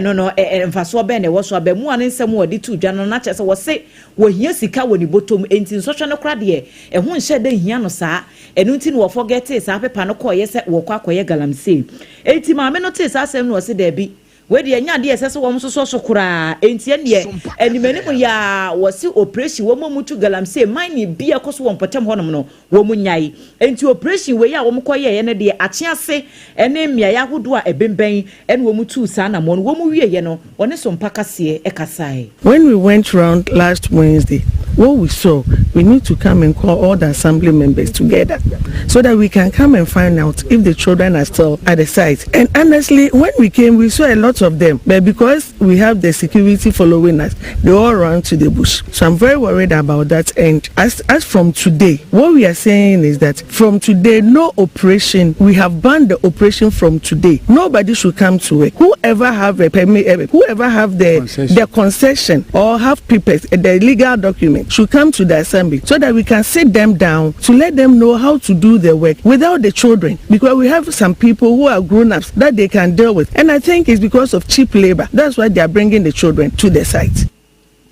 Eunice Ohinewa Ansu wono eneye MC ewo dwaben enwachi ena Cecilia Owusu a weye eya baba wa bi a wafa afuru wanyem ya nafu edi nanim enye asem kuma chese wo gina kra awo na wono so ene so mpaka se twetwe komo no so wono de nko be kase yi no oba pemfo wa fudi wanim se de galamse de fa ho be no se hwe on de adwuma no an wo ye de hwe ne mawo wo se wankwa a wonni enti nafu ne peso saa ne kra no wo de kɔ ekoye gala mpamcho de sinti ya bagala msinse yensa asia ja do didi so na jo motu yensa ja yedu o machinka kraka ti anyesa enyi wanyesa wonya bi eni enti ababa wa Cecilia Owusu a wono ne nsem eno ne krakra mu na assembly members bi a won potem wo se kono gala kono ano ye den wo mo nko antimi nye enti wo sre assembly no se wo mo meka wo mo ho na wo mo so mo ka bie wo mo mo ase de be ya galamse no ekoso e won potem ho no wo mbetu ase ye NMC nyina abo anan e ba galamse side ne ba de be hu ye e ya sefem kora e ya sefem pa efi se nkolanke to asam yesusu se sam nkomo class esua de e wo galamse side ase e ye galamse am ye ba e beto enu aba pemfo a enche aka akra bi na wawo enso ha no ye galamse nti de be hu ye no e ya sefem pa na me ye ho adwiri ye nti de esre ne se e ye aban emfa MC so emfa se pa enwu akwan mu mai se de be ya enkwala omo ha no masam nko so omo class mu sua de no ombetime jai sa de no ne emfa se pa mfo omo won krata asem so omo ye galamse no omo nko aban mu na so omo ko MC na MC so moa ne emfa se pa ngu na akwam se de be omo be ye na ye nsase no ensei kwenya iso asre awofo se sebi ewiase de ye den basie de enkwala ase ye nkopesi camera na ya nhwe omo daachi a I think say Ghana ebe brave because nkwala na ye daachi future leaders na ya nhwe omo amoma nku school daachi ebe ma me lecture area pese no ohwa school dropout na nyoma brave ebe tosini nti mesra wofo se emamundi ehuachi ema nkwala nko galamsey site nkope scam room kakro bia mbetimi aye e de ahwe mo nkwala bia no mo hwe na mo mfa so na mo nye enhwe mo nkwala we eye assembly members bia ewo dwaben mensino emu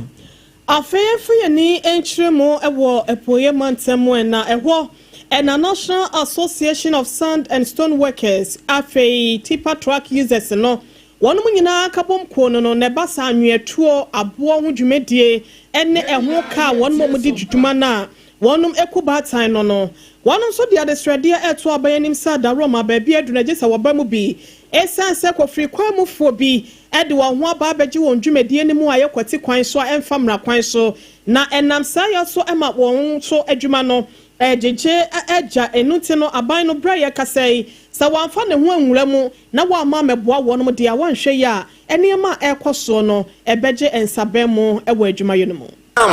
ye nuanum bia omo nso di tumi hye omo nsam se ye de omuni lances enso mbetu anwea na ayese ya ban na aba enti esa no a omo de tumi bi no omo ye de omo ye den epe ama esa na di tututu one ne ma ho ne ye hwesa ban muaye na won a omuni nkrata no omutu anwea se ye de bibi betu omanim so ombeboa na yatu omo so esa Abusiani ayatine nkan Poye Mantemo, National Association of Sand and Stone Workers and Tipper Truck Users no one fair one titani na wasa ede ensembi to us so and the aboa wodo ya dwumedia wodo wodie no wode atoto so sebe ya niema nyina bekoye no eno so ho ensem ene emu nkyeremu asiase no wodane ede masompa kase efose they say ye na ye hu se abane de niema pa eboa yen he say na fuwe yan hwe se de fuwe ne yeto no nti ne se fuwe abefom de a yan hwe se obi abeti na anwea so 100 cedis na ban so ahu se eniema pa wo ye na anwea fo nso aye western region ye tai etire we say ene na daroma dares abefom ama etipa trust clump no se ehwe abefom kra be first na ne nam 12 billion enso ene ya ba be 7.5 billion ene 8 billion so say ya da ban na se di nyina ka ho ukoto tie square ne ties abefom ama ya hunye mapa ban no oye de eboa yen Nana Sapon wono ene titre ni me chairman edema eye National Association of Sand and Stone Workers and Tipper Trucks Users no wonum efaye wo epoye mantamo ya truckers ya ne so ne de ani akyeremu ewo oman Ghana sikasem no mu bio na oman Ghana sikasem no mu no ni nyina no eye ne akogina ewo Israel ene Iran for wo mo ntokwa ya wo mo kun say wan kire se ewo global crisis mu ewo global implications ehu onsunsanso pa de mawi ase oman Ghana so ka hono bie enomu ena renowned peace building experts wano eba na sumdie a woya de ho pa ye frano Emmanuel Bombande wade ato je kire se he ba bia Ghana gina sesi you know a strategic stance no man na take no esan se ya nhwe yie ye kwata Iran fo achi a Iraq fo Israel fo one yende eni enya kwata Israel fo nso achi e ka se o man Ghana de pasumdie ye de nyamesom man ne ye kwata Israel fo achi se Kim ho nso so na Iran fo be ka se se je se munam hoi munyina mo kan atamfo no ho no am nso anhwe yi a no am de be ba ye so na no na wa che se no na o man Ghana ye hunu no saa ya ye hu se we die ye kase ye kogina baabi faako a e de asem bebre yen eno na ama ye gina baabi boko na ni nyina mu no baabi ye gina yin e ye se ye boa e ye strategic stance a minor take se be ye betimi aboa ama minor sikasem betimi gina ye san se baabi o minor free ba no ye sikasem ni nyina ye saa ene akwa ko take position. We cannot run away from the fact that it underscores their sense of entitlement to the extent that they have become very sophisticated in orchestrating how as an aggressor they are always the victim and everybody must see it the way they see it, but they are not prepared to see it the other way around. But without going into those in detail, our abstention, I will relate it to our historical antecedents of positive neutrality, and we talk about that without expatiating. Basically, the antecedents of our foreign policy is that when there is a global crisis such as the one we have, Ghana wants to mediate and be an intermediary because we understood right at our independence that when there is instability globally, it directly impacts on our capacity to attain our vision of economic development. We are a developing country, and so too much of Africa. And so you do not want the destabilization of various aspects of our global landscape that now puts the type of pressure and weight on our capacity to pursue our vision. Enti aveni efifirisen ede aba enya afe na yekogina obi achi na namso amesan de pressure kra san beto yeso ye mu kra yeso ne ma yentimi yesan kofa fro de abeka ho Emmanuel Bombande na nsem ni bi no no Owura Douglas Edu ene ye panyinipa woda Doji Farms ano ewo doma hinkro afei so poultry farmers wɔn nkabo mu ko no so wɔyɛ member baako ewo mu na wɔde ato dwa ɛsɛ aban no nhyehyɛeɛ ɛne nkesi a wɔasi sɛ wɔbɛhwɛ na poultry industry no wɔn ayɛ nsakyerɛeɛ apagya mu ama wɔn a wɔn enyi nkokɔ ɛyɛ nkokɔ ho adwuma nso wɔn tibia mu akɔso no wɔsɛ yadeɛ bi ɛbɛboa paa ebi ɛte sɛ nkokɔ nketenkete policy ya NDC aban yi ɛsɛ wɔn de ba no wɔsɛ ɛno nso yadeɛ bi a ɛbɛkɔ yie papa aboa amom dwumadi ahodoɔ a wɔn di no akɔnkan no wɔn sɛ adehyɛde baako wɔn de to aban n'anim sɛ abra na aka ne mampani John Dramani Mahama wodi kan eba asɛ mampani ansa na wɔn to abatia na wɔsan bɛba biem no wɔde nhyehyɛ bi baayɛ ya na wɔn a wɔn tɔn nkokɔ ɛwɔ mayi emu sɛ frozen chicken no fosu nkokɔ fosu no yɛkɔ krefra manone abaga na ha na wɔn wɔ tax ana ɛtoɔ bi a na aban no ɛgye ɛwɔ saa frozen food no ɛho na wɔsɛ saa ɛtoɔ no aban ne nsamfa mmra biem sanse wɔn de baayɛ na ama nkokɔ no ɛkɔ krefra manone ba no ɛso atenti poultry farmers no wɔn wɔ kurom ha no no wɔn no wɔn adwuma no wɔn yɛ ne kɔsoro enti ohun sɛ saa ahyehyɛ saa aban ne sa de ba biem a ɛbɛboa wɔn paa sisi a ukokuro bia so a be wa adwuma a agikuro no asi ho obadoma a ye de ye poultry enti mesere pa se do mama ne nyina ye nka mom ne ye mu ama poultry adwuma no enka ha na entena ho afebo na nya won to aso adwuma na obia so a obewura poultry adwuma num no onfa akoma pa ene ahokeka nsum dudu a ye ne be ye adwuma no so ye be sere se benyi ba komam ne koro no bebrebe no bente so mayen se ne be ye adwuma no ebeka ho na mrante ne maya no so a behu se poultry adwuma nye no adwuma no eye pa ye ketua yewu yemfa bi aka bi adwuma nkompa bi bet se wo compare adwuma bibiri wodo mama ne ha ya meka se poultry adwuma poultry for ye ketua ye pa eni ekotie ye eyowura Douglas Edu wono na Duji Farms a ewodoma ahinkro wodano Yenkwanko wie nsem ni nyina da ewo amanone na Israel wonom ene Iranfo entokwache ne ye no ewusia na akwakwaye se Israel man de esanse wo ho den na efrintetentre ne ene Kristo apenso nyina da wanya mayempo no na obiada eni ho a wone wo mu akwakwa watimi de Israel fo so no ebesi ne na wonom eda so egina mu na so na senya da ena Iranfo kire se da bi mo ye bia munya sese de yesu akeka ye ho sanse mabro ya pampa mu ache enu ti mo hye ko den ama won makwakwagye won kro batan e de aboso aye kasa Israel for won ho hyehye won papa na so se won pa ba ama wonum so e kire se won betimoko e de ewra Iran for wonum so ani ase mo mo sampa wonum so e de panyin na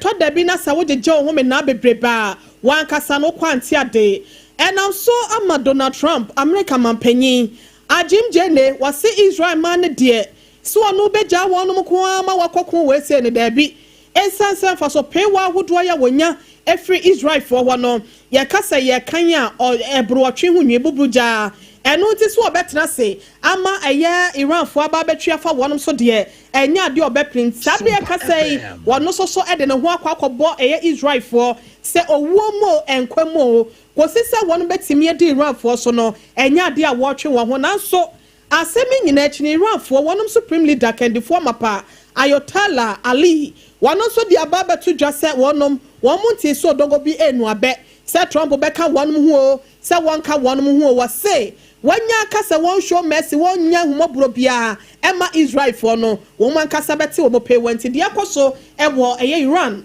wonum ni Israel for ntokom ya enei ye Donald Trump akobata Israel for ho no emu nsem bi ene yadane e de amamwe ye nyina nsem we so na afi yemfa kase ye no ye muni kom na nsem we de besom wo no na aposo kakra ebini se akwada mabon se ya wanya mfinhia no edunum akoto galamsi amremu ewo boadua Headmaster ya oda Big 6 educational complex ano empenifo ensa kanu Mampenyi Mahama ashe MMDC fo nyina se July 15th wafa won ho niema won nyina da emetu dwam obi ehu bi ECG fo aka won hu bi wo mu dundum aban nwuma eku ade omka obi a obegyene de Saranso ena ote yese afia mrase bedwani ese ye tu wo mo di ECG fo eka no eso sano na ECG fo nso ye ma wo mu di nchiremu aba and some na pika ho and a secure sanitary pad ewie wonom eso yasne ema ye de besomo e was SOMPA 106.5 FM Accra and some no shane so se etwaguye efa asante mantem wa breda da ne ho no a na ye SOMPA 93.1 FM afia yiko 100.9 so e wo Kumase Techi my SOMPA 106.1 FM Afei in Kranza 90.7 SOMPA wo and na SOMPA 101.1 FM so e watakwa SOMPA 101.3 e Doma Afei would wani chemu e Sunyani a e SOMPA 98.9 and afei takra de SOMPA 103.3 FM the code no so ye twa live for one e SOMPA FM Tini radio any online who do no so no and so what yen can www.sompaonline.com Facebook SOMPA 106.5 FM Accra and na SOMPA FM live on so ya dia YouTube no share live etie yen e free e wo medi do hene re ma me akua yaboa asia mabronya ewie mene Ajua asare enafe obrempon na kwaku Ampoma national so say end point homeopathy clinic wono so ebo ye chidom e me de kase yi ebre wo me say be ma de mentena ho emu 69 eno eho hia pa ukosina ni mu a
Endpoint homeopathy clinic homeopathy ho Ghana hana nkrofo kwanti dinda more than 10 years ago and Dr. Dubois attended homeopathy be Ghana ha eti obi obeka se obi homeopathy hospital anasa clinic no na wo sua endpoint abo bia bedo resade na osua preko eti bomode ansa wo pe no original ne dia na endpoint homeopathy clinic hajia special local foods aduane papa fie a wo kɔ hɔ wo benya aduane papa breakfast lunch and na supper ni nyina wo benya wo ho aduane ye di ingredient papa ne ye dia ya ye dia wo no eno ye hajia special local and continental dishes na aduane bia wo benya wo mo nso eka ho na ye de mobrasem obi asem ye de baba ye adwuma na menko studio bi na mema ohene yire akwa bo papa memo akwa ba o ye na oba papa na bibia aboko de Nyankopon kra ye wa enne de wo bɔ me hair pa o eh me say me de akata so kakra sakacho so do wo de onim sa wo ne no na echi so akosi awieye ebe ye wo nwanwa akosia na wei kofi na wei o se wo me wa ha eti bra na wodie osra me do no wodie me no obiem ntimi ne wonto aso me ne wotena sense na nse wo hu se masesa na na nse de ntia masesa no me hia wo kra aware ne gui emo aware foforo eti me ka de si asam so se na nya menim se nipa na wodie wodi se wani agye obewe enkosia at the end of the day kra aware ne begu amu akwawari biem menya abotira metira nya na matira wari ase more than 20 years ya metira enti ade betimi to na eya te say me broken heart ya menya ye at age promise at age 20 years they are na promise but when him say no free one at age 23 and me share my husband enti me kan dey say sometime ba sa bre no enka menya hoode bia enka mentimi yanyina enti ye can say in the day of adversity Bible say so wa hu odi entimi enya it means your strength was weak etu tie mo brasama your strength will be strong sure wa hu odi begina eti se wo bimpo ebeka bibi kire wo a se ene wo ne wo hyase wo ne wo wia a ebe shawde ebe bo adentia because what tie mo brasam eti obapa ene nso ye ba besua de ye besua de na mame fa basobode ma ye nua bemen wie wa ye na famu de papa o se ye dwumadie se ne esitie nti no ensuo mu awiem o wabere wokwam ba bi owo bike ahodo ya wo fa ye ne mu page ansa na wabeduru hase no no enya asem ketwa enti ma ye na se na ye mo na baso ye da se papa ye na enet ye wo ba beche no so me gidi ye se ebetimi ahye ye nkom den ebetimi aboa ye akwanua se nyina mu esanse to da bi yesi mfato ho nti na ama prison ni nani anya ntotonto anase ne wura ho ne ho anko akire ene ma bitimi to ya blaba se mame ko fa eduro no ukọ fa eduro no eno nya solution no na oba panka ye no maduro wu yank yete ha ohine yire ye no maduro wu yank yete ha wonim de da wanim no ntu beku wu ya wonim de obenya na de kodi enti e ma ne original ye no eno ne nyia no eno no ayese oda na didi chene yansusu yetimi hye ye ho de eduro wa yetimi agina Mate nim na brepem no ye the production line no atuja mate woman komo no ye the fine pa me ma mu nyina akwa banti we de ma me nko studio B na me nkoma me nua bema George Cote akwaba bema na me mu akwaba o me hye me na me hu se mate wo nka ni ye pa me mu akwaba yo ma dasi ya no be mic na ma me mo eye we de ene wo besra yen ye ni aso na yate se wabra bomu no bibia tro pen enne wo pese woni ebedi nkomo na omo tie nyina etimi sua de efiri mu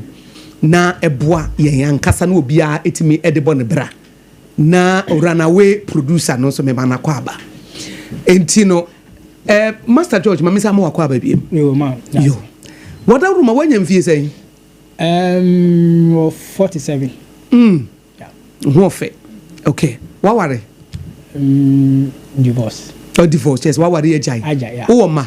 yeah me were 3 boys mema nko a why adwuma ahai mate edie na to wo na brebe na to wo na ye wi ayem pick from there ebrenu I think between kind exact okay yeah but I think about 12 years ago okay if you be do me no atwam na na mo form yinsa na me nye chom mo mienu no bo okay na yenya ye kwa sorry ba ko ntina we are like ye groups ni okay e wa sorry ho mi ankasa na meti abeka do sta na me wa beka okay na sorry so what esa no enti tesa no kwa be yeti se mi fie because na ma da wo for ni omo ntin de bia na mo tesa no enti o ma ena ba ko be wie school nti o wie school no e ba say opeso ye ejuma yi bi ejuma bay radio ejuma yi bi okay radio ejuma no okay nti na opportunity bi buy nti no so opeso ko nti ampa me bua no na e true application ena the call radio station ya hodum nyame adum so ko so mo fa na as a technical person okay and I start ejuma nti na me kɔ ne ho o so ntame kɔ ne ho kra otumi gya me wɔ ne ho na okɔ ejuma me wɔ ha na me kɔ fie ana da bi na wo em say bibi the season me call La Paz tina me to ade bi La Paz timi wo around 10 honum ana da fo no baako no ono frɛ me say me wa hi na me so mu wonya me che area ho ono say na oba tesa na me say dabi you got no me sorry ahaya no me ba nipa na me ba no kra no ma metu no intimity e twen no ono say you sure say me ba me say me ba tesa ono say oba frɛ me abe on frɛ me biom wo anti nipa me ko na adwuma nti na me ko e ko pa adwuma nti bi ko ko ma me ye me test there o say me ye nya nti me wie na around 12 on me so ko pa aduane bi nti me nyuma asan frɛ me say o ma ba me ho no mo fie me no me so say me si me ni ho wo La Paz ho no ana si you o an kan hwe no mo ko e nti me wie de me ye nya me ko fie nti ko fie nyumre mu mo ha me say me ma mienu bi aba na madafo ba ko ka ho wadamfo no a na wanya radio technician no yes no ka ho o ba ya na o che say me ni ana nipa mienu na ti say o me yesi adifo o ba ya na o me say o me hia me so am hia mo Tesano police station me so okay ti e ko du Tesano police station tie sompa ana o me say around we me na me say me madafo pa no also ti hia me so ni fie wo police station ya chi aya I say I know me pa I say I say na nya hwe na anope ya wadan fo enu aba say ohu se we pie fi ni dan na ni nua no so sisi ado ti ano si ni sika ya wo ni dan enti ye hwe mu no I say wo aba ho dia wo na wa ye den wa fa me say anopa mi mba ho emu bisa no se ma ba ho no so onu ohu mi ni nua ba na say den ohu mi me so mi mba ho I'm so be sure me see that I'm about our kasa mu na do counter back we na edi makotena ase enti wadamfo no nua ba ase anopa no wo hu se wa pie free dem ho se wo hu mi se me pie free dem that day no so wan kɔ hɔ but e ba bia na wo ta kɔ hɔ da bia but e da no de wan kɔ hɔ because e da na wo kɔ pa adwuma dan de me kɔ ba but na anopa no me nya nkɔ unya nkɔ na nka wo ye de wo ye wie bia wo be fa hɔ okay ho na enyi nya di agro okay enti ana di gota kanta ba miti ho miti wa na bo for am say ti police ni ba kun de ba say around the water ha che wana edi ni ba na police ni de oti kata ba ka say asima sin de ni ba say mfre ni panema no ti afre ni panema no say na di ba na makofa madafo bi skanti no ye mfa mi hime ho na bie we no ana di ko shim the next day pa no ha no me frame me na we do call office no go throw me ni ma asem say ya di ni am ka asem nya che na odi me ko fie na ko hwe me fie o san de me buy nti o buy po no wan ka hwe ye be do ho no bi faces ni wie no aso ka che me say me mfro bi no be limi me say so di me chi na ye ko fie nti wuni bibi sa nti wan ka ma me mfa me obi ama ba loke no e du fie na me no anu hu say sana asem we na asi nti ba ko e fast e ba ho nti ono edi me chi ba no ena omuka so me hwe bi e dan be ni tie sompa nti hono mu na me nua no ba se ndi oba den ono be be ni oba ye no omu bisa ni nsem asema won ka che nse minu makofo madam for bisika enti se wan betia sika na nya ade oba den on be be ni ndia na esika na esika dodo o sen sika na ye ka asem 100 cedis okay, that was 12 years ago. Nti say fan say 100 cedis e bet say 1,000 ana as a wo share inflation dia any ade fan say etisika na wadamfo no so akɔwie na no yade wakɔkɔtena counter back a wada sell ama ade a che esi pe obi mane emayu bail no 100 Ghana cedis at time 12 years ago 100 Ghana cedis enti mo ho afa mi no so ba no omo manu kwan ma na bail mi say onko fasika no ye de emransa nti ono so koye no wa ma nti mi wo ho unua no so oni bi nti wo koye wa ma me ni de nti wa ma enti mo to the next day morning ena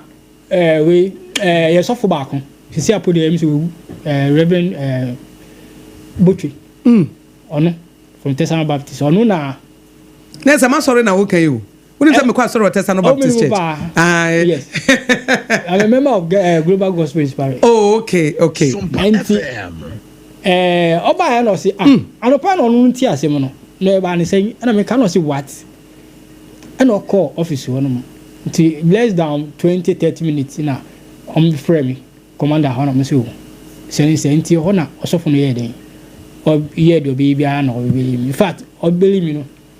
and o be far police station ni mo say kwan bi ho na ko abeka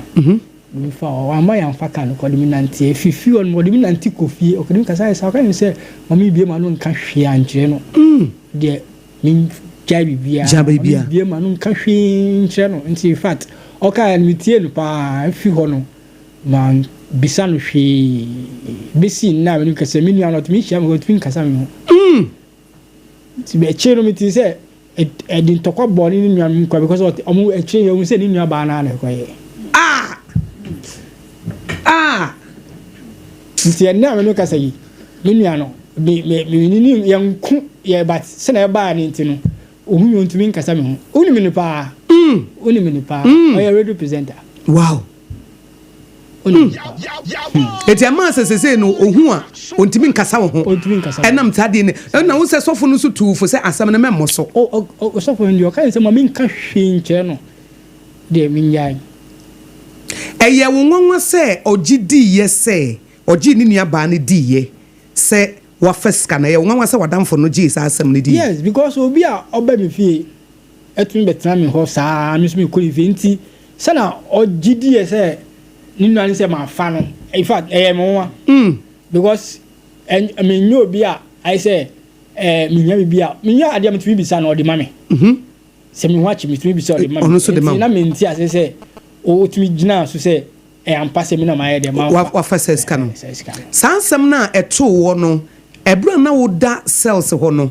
edi na sign na ye wo like edi adwene na baba wuti me ebra na wo cells wo ebe mi ho de na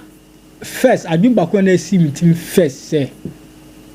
ni nua ba no be pia nka de me ye no in fact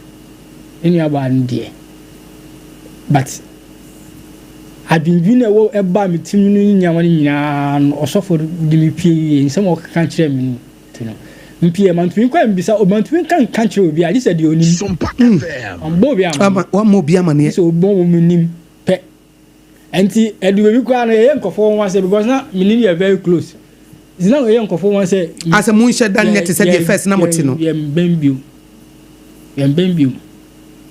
ha na sansam ni si ye no wan sheda ebi a ama won chen se bia na a mistake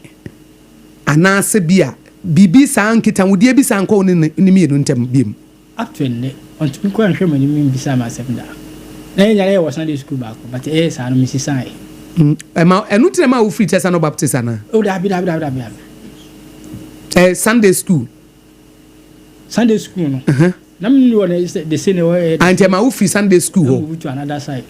who call another class because na banada so sorry why no mo tesa me move me feel because na me move fi abeka me say me wo yarefa what to free ho call yarefa saa de na eto wo no e de adesua na wanya wo de beboa obi a otie ye free say entwato so eya de di kanyansa na abeba so no wo de wo ji wo di say wo amfani sika dabi enti sen twato so na yo twato so obi oye wadamfo na wagidi ye ne ko wi ase ma ye de wo ko se okoda ma de echi wo ko pay bill ni ade twa ho sente no e de adesua na wo personally ye e de nsunsun so de edi kan nya wo abrabo so ansa na ma ba adesua no so so ba nya wo misun se emma sena me beni pakra no e be ye somehow na se usro ni pakakra yeah some because baby no say me ni uti wona o sorry am person o ye sure say o kwansa na wako okay che say we o kitanya ye ansa na wako na wan be kwa be ka che so o ti ana bibi wa ha o ko ye na de na ya nti ma wo ya ahweyiye wo wabrabom nam saa intwato so no a ye twato say de be ya next time no so no obi dealia saa asem kro no a ebi emeto apart from that no edi adesua na wo ankasa wonye free sa because ade bitimi to abrabo na turning your life around edi adesua na wo wonye free ma obe share with obi a wo tie the mission council um say SC no na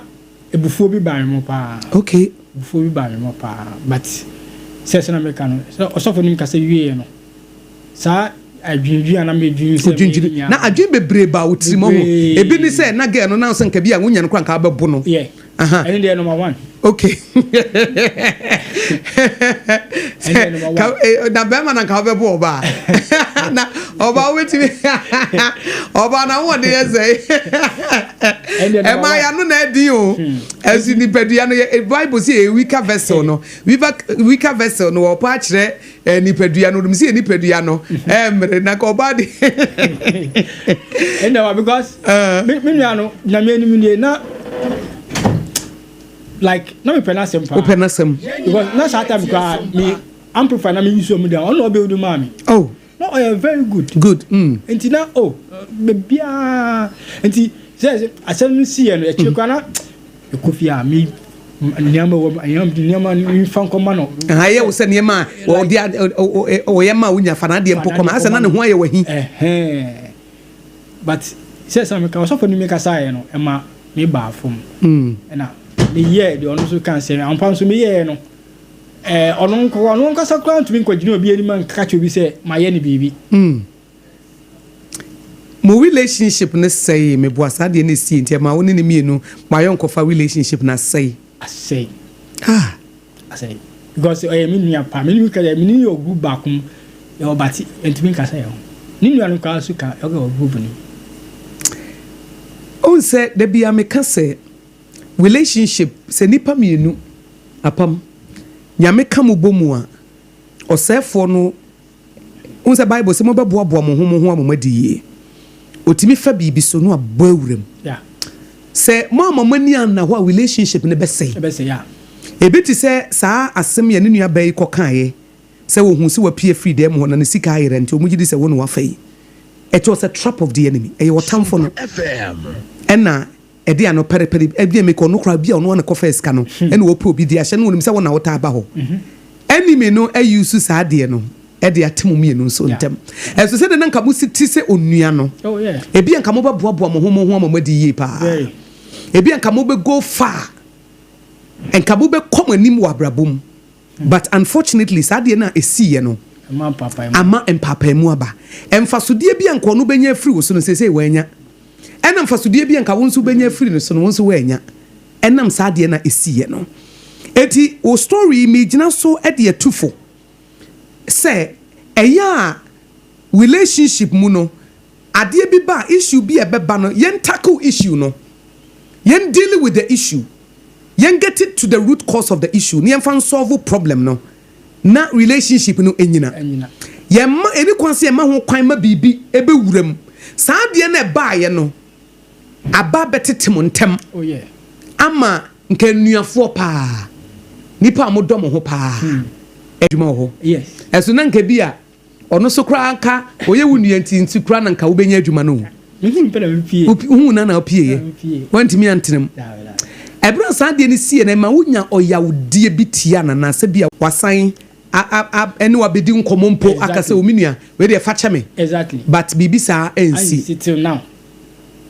ena wonso wantu na mo bia amfa ho oh me de me fi se on se ewiase obi wo ho a na edu we be gap ebia ebi no hwe maybe he wants to be alone until also jano so no can feel say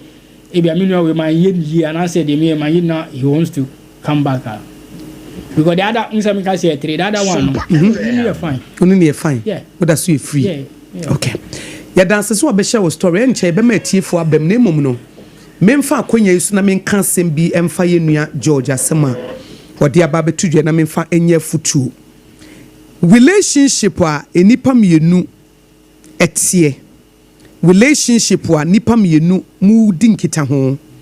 Bible will read Ecclesiastes chapter 4 verse 9 I will say two are better off than one because they can help each other to succeed. When one person falls down the other person will be there to pick up the person. The Bible can say nipa mienu mu na mamoba boaboa mo ho amamadi yi sɛ baako tɔ fam a baako ɛbɛba na waba bɛso ne mu na wasɔre yɛgyina ne nan so ɛberɛ bia nipa mmienu bɛka abɔ mu a mobɛboaboa mo ho ama madi yie asa woyɛ boafoɔ ma me na me nso so meyɛ boafoɔ ma mo no ɔsɛefoɔ no wɔbɔ wura mu na kwan wɔfa so bɔ wura mu no sɛ yɛama yɛni anna hɔ a wɔbɛnya deɛ wɔpɛ no ama yɛn ntɛm ate ama nka nhyire bɛfiri me so aba ɔhene yere so nhyire bɛfiri ɔhene yere so aba me so no ɛbɛbɔ yɛ mmienu nyinaa ɛnam sɛ yɛn ho ankyerɛ saa deɛ na ɛbɛsra yɛn no adeɛ bi a ɛbɛba mu mmienu mu ntam no mɛma wo mfa to ho yɛnya hwɛ yie fi sɛ relationships are important onyankopɔn ka sɛ it is not good for a man to be alone ɛnya awareɛ nko a o abrabɔ mu kura ɛnyɛ sɛ nipa wo nko a wobɛtena obia everybody needs somebody. Everybody needs some. It is not good for a man to be alone. Enya ware nko a wo nipa no wo hia nipa wo abrabom. Nyankopɔn kura wo sane ba asase so a wo ba bewuo no na wo hia disciples o mo beboa no ama sane suade hunu na bam. Nanso the moment ye nipa mienu be kom ho abom say ye adamfo, say ye adwuma, say ye partnership no. Say mo amamani anna ho a ɔsɛfo no bɛbɔ awuram ama mo ntɛm bɛte ɛsɛ mo de hyɛ mo tirim sɛ ɛmfa wo ne deɛ bɛsie yɛ ma yɛ ntɛm ɛnte da mame ma wo fɛ bɛrima no kɔse ama pɛ no na akɔsia mmom ne ama no ɛko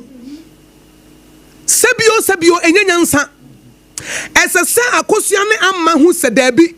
boy no wɔyɛ fraud wɔyɛ nipa bɔneni ɔnyɛ nipa papa wɔbae sɛ wɔba bɛtete yɛ ntam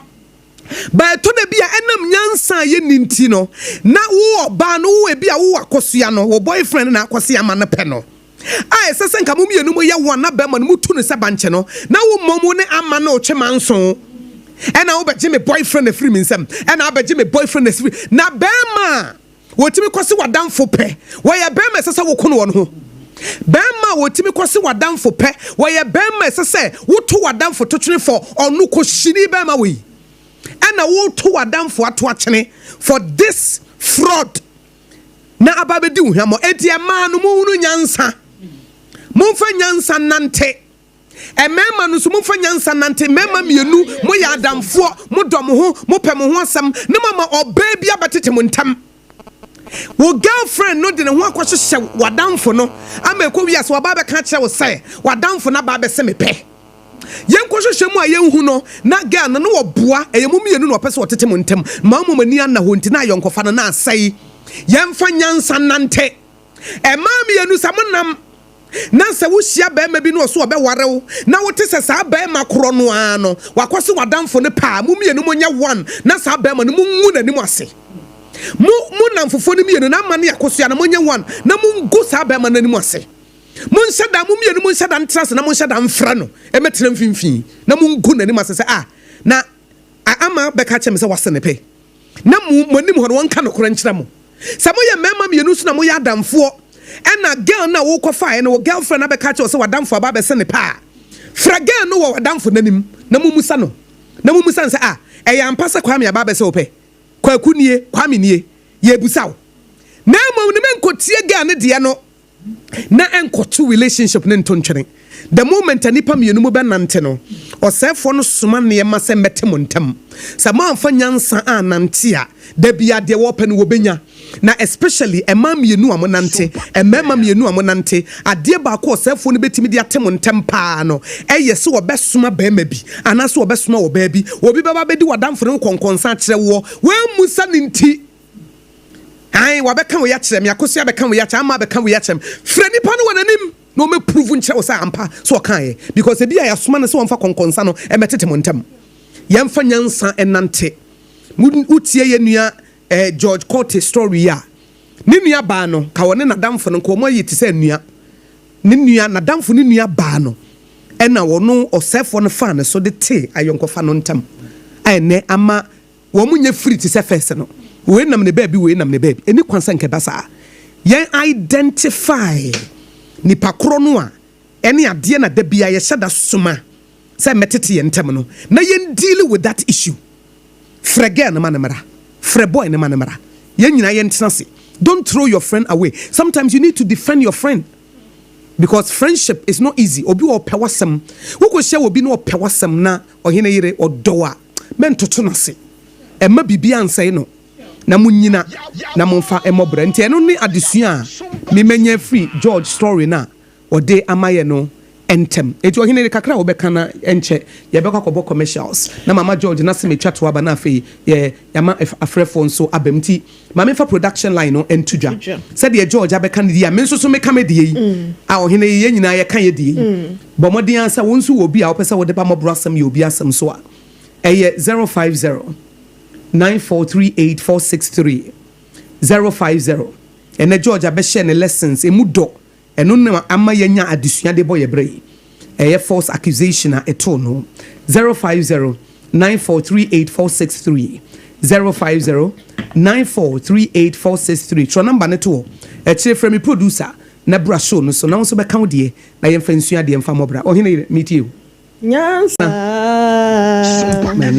onim de ne unyansa ma me Florence obi ni baby obi ayenchia na wie ona boss anwum no ho se ona boy osi nyansa sini dan mo nyansa ato ne pono otie mu fra tete kwa enti adefo ene ahiafo nyina da momra me ento nsa eni nyansa aduane wo mobro wa asem dwumadie so e wo sompa 106.5 FM Accra echna Friday worship on ability e worship asemo party training me voice nya Marco yes enipa hie nyansa wa brabo enukre sa wa fa nyansa nante a obe jimifo obetu na mo bia ma echo obe jimifo se de wo kan enukre because yes wo yonko bi sini wonua enukre pa o baba why nanim say bia na ba befa sa yenua be me ye ne na interview awutim wasa ke waji wonua no edi atemi eti ne hie nyansa no sa asamo ba ye to ye boase na nka wa akwanya se obeka bibia che ne nua ne se wonya to boase na nka wonye hwehwemu sa enipa no bi o wa ye mu bisa na yete asamo aba wati asam no onfre nipa no kola misa na se yete no wa take decision enwie chen san ha wono a na akɔha saa na danfo na ase ne nua na wone no edi saa de no eti ye ka kire obi a woti awia se asem ba to bo ase asem ba to bo beka na asem eya to bo sa asem ba na eto da bi na se wugira nkran ne mutete nkran ne a eya na nye wan hwe ye beduru akire no na wakobu ntanchia ntanchia so de nyakopo krampo no wonpe enti se be ya yonkofo ya se be no so a emia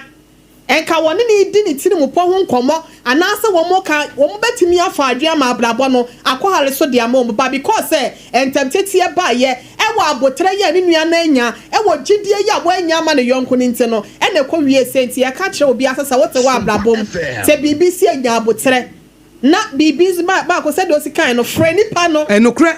freno na bedi kwankwansa se men kan kire no nka chedi enti na mpese me ka kire no kan kire na tia hine tia se wo ka asam fa wo ne wunua ho oba frɛ mu nyina meet ayan so frɛ meeting wo aboti asemesi say wo se ma ye say na say na wo ti wono so ti wo bi nipa kro no so ti wo bi ene ya ka nyina ti wonte yiwa no asam se de sitie no wo ya na nya sa na me kan se nipa no wo ye trofo se de sa nante wa blabo mako ebetimi abo ama ya twe ye ho afiri eniema bi a ekire betimi ama ya jimifo ana se ebetimi ama nim gwase ana se fere bi aba be bunka ye so eyam papa na eno so aba be say relationship destiny helping relationship okay na ire destiny helping relationship wo shebre boafo pa onyame ayonkofo afa no na onyankopon fa nipa so na buo nipa wo the same abonsam fa nipa so say nipa na nyame so fa nipa so na buo nipa na wan hwa wo boafo ba osefo no hu say wo boafo pe na obam konkonse bi aturo bi asemanya no kure ego bi pride bi wow no what they are saying sad here pesa me nkumunya bi ahohyesuo bi ewu ninti na akwakofo hawo na Odehyieba ma yehu me so nie nkotie nkrato emra ko wasem ya wo kan ye wo de eta wo sa wahwe a word ya kan joy 3 letter words sanso na cry ekita 3 letter words negativity 7 letter words your possibility wo and also the same na length na wo ye wo love wo sanso na wo hate wo there are some name bi wo abrabo mu a we say no I say bonsam toto nyame boda pese na bonsam so ko bi onu bibi or from nya banyansafo a obeka say hate no Daniel aye love be love no so aye hate be wi akire no na wato dan mo watwene akwa kosesa abo e de aba begu wa brabo so enya afa so bi be sa mo oboka ekura sa dia kan because bola fo mo ba be ye bola sa abo na be sa juiska ma me entie we say mra matenti ekwakuti abanti ba na yene Georgia we ni amamo nso so mabam secure sanitary pass endpoint homeopathic clinic and a Hajia special local foods and a ebo ye chidom ye production line no 0509438463 0509438463 ye home so ye be samba sisi ya Kweku, minim sawaye she. Me kraman nane. Now so ebony show one baso. Malehon sepeno. Ebony condoms comes in different flavors and available in all pharmacies, chemical shops, over-the-counter shops, and pubs. For bulk purchases, contact 055-230-0075. Ebony condoms, Ghana's most pleasurable condoms. Make it worth it. We got peppermint, strawberry, vanilla, chocolate. We got peppermint, strawberry, vanilla, chocolate. Et dans les vieux mis à condom. Les condoms moulés à des not on but double dose got as a condom. Vivi c'est les dovia mi bona.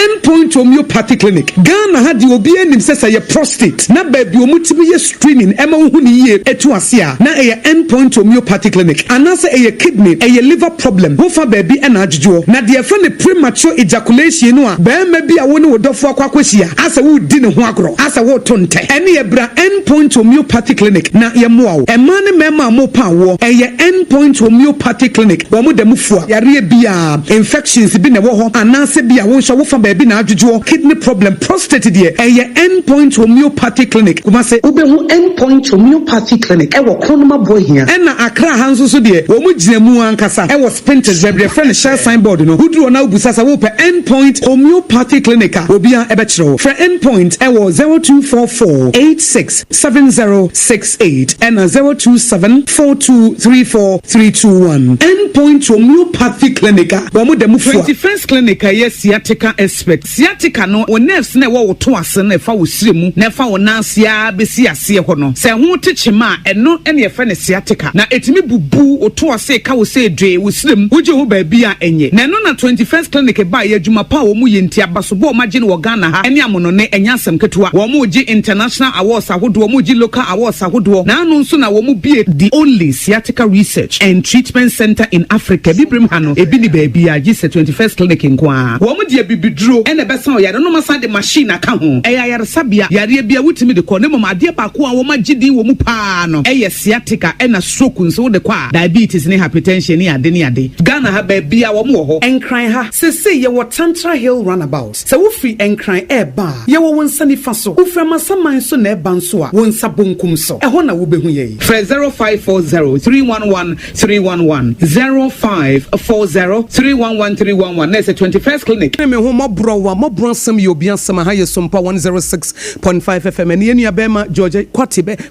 Cote ene wo besra yen de to no mre bi atwa 12 years ago woni aba bedi hu nkomo ama ya pemu adesua ama yenso de atoto ya brabo ho ye be ya hweye ye be hu no nyansa ye de anamo be sisi ye enche ye be matie for mabam lines ye de be ya adwuma na wonso de wadesua kakra wonya de afri mu aba free no story a George ne ye be share no 0260196064 0260196064 na 0260196065 0260196065 and 0260196064 tie number ni biem na troto na brem ne nyina ye nsua de mrum na sompa de de sompa na ye de brewo e marketuapa 0260196064 0260196064 and 0260196065 0260196065 George mami musa ebra unexpectedly won share ni mu na ye ma wo koda pre me fan say sell is you know the call graphics I don't know the call last oh the rebel is no papa oh your papa George ye beda say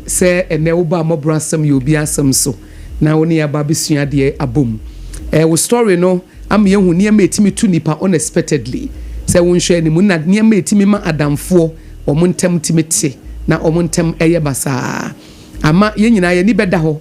bibi se esi a ye nyansa kwan ne fa so ene ye ka no emi se wo sha wadamfo no na he was torn between say obaji ni nua na di anase obaji wadi and at that time no hu se bia ni nua na oji ni di ni nua na ye ka no kure nenso no na nka de obetimi ayi ne se nka obetimi aka se o 100 Ghana cedis this can so nya sika bia eti ehu hia se bibi se mpo asia mekobo police fo amane ema police fo be chine ye betimi aka no ofie ya wasem bi wo ha ye ka na fie eti na se wo court cry wo ADR ho because onu se nya asem bia na ye ba court state court no be nsem ne bebu afaso eti e besre nuafo ene abusuafo amutie se bia bibi no obi be kan asem kire wo a because me kai obi a oni na kwala tie na wo se na kwala na wieska na wanya abotre na wo fa okra e de ball na kwala ne dua wow okra mu a twa okra ti to so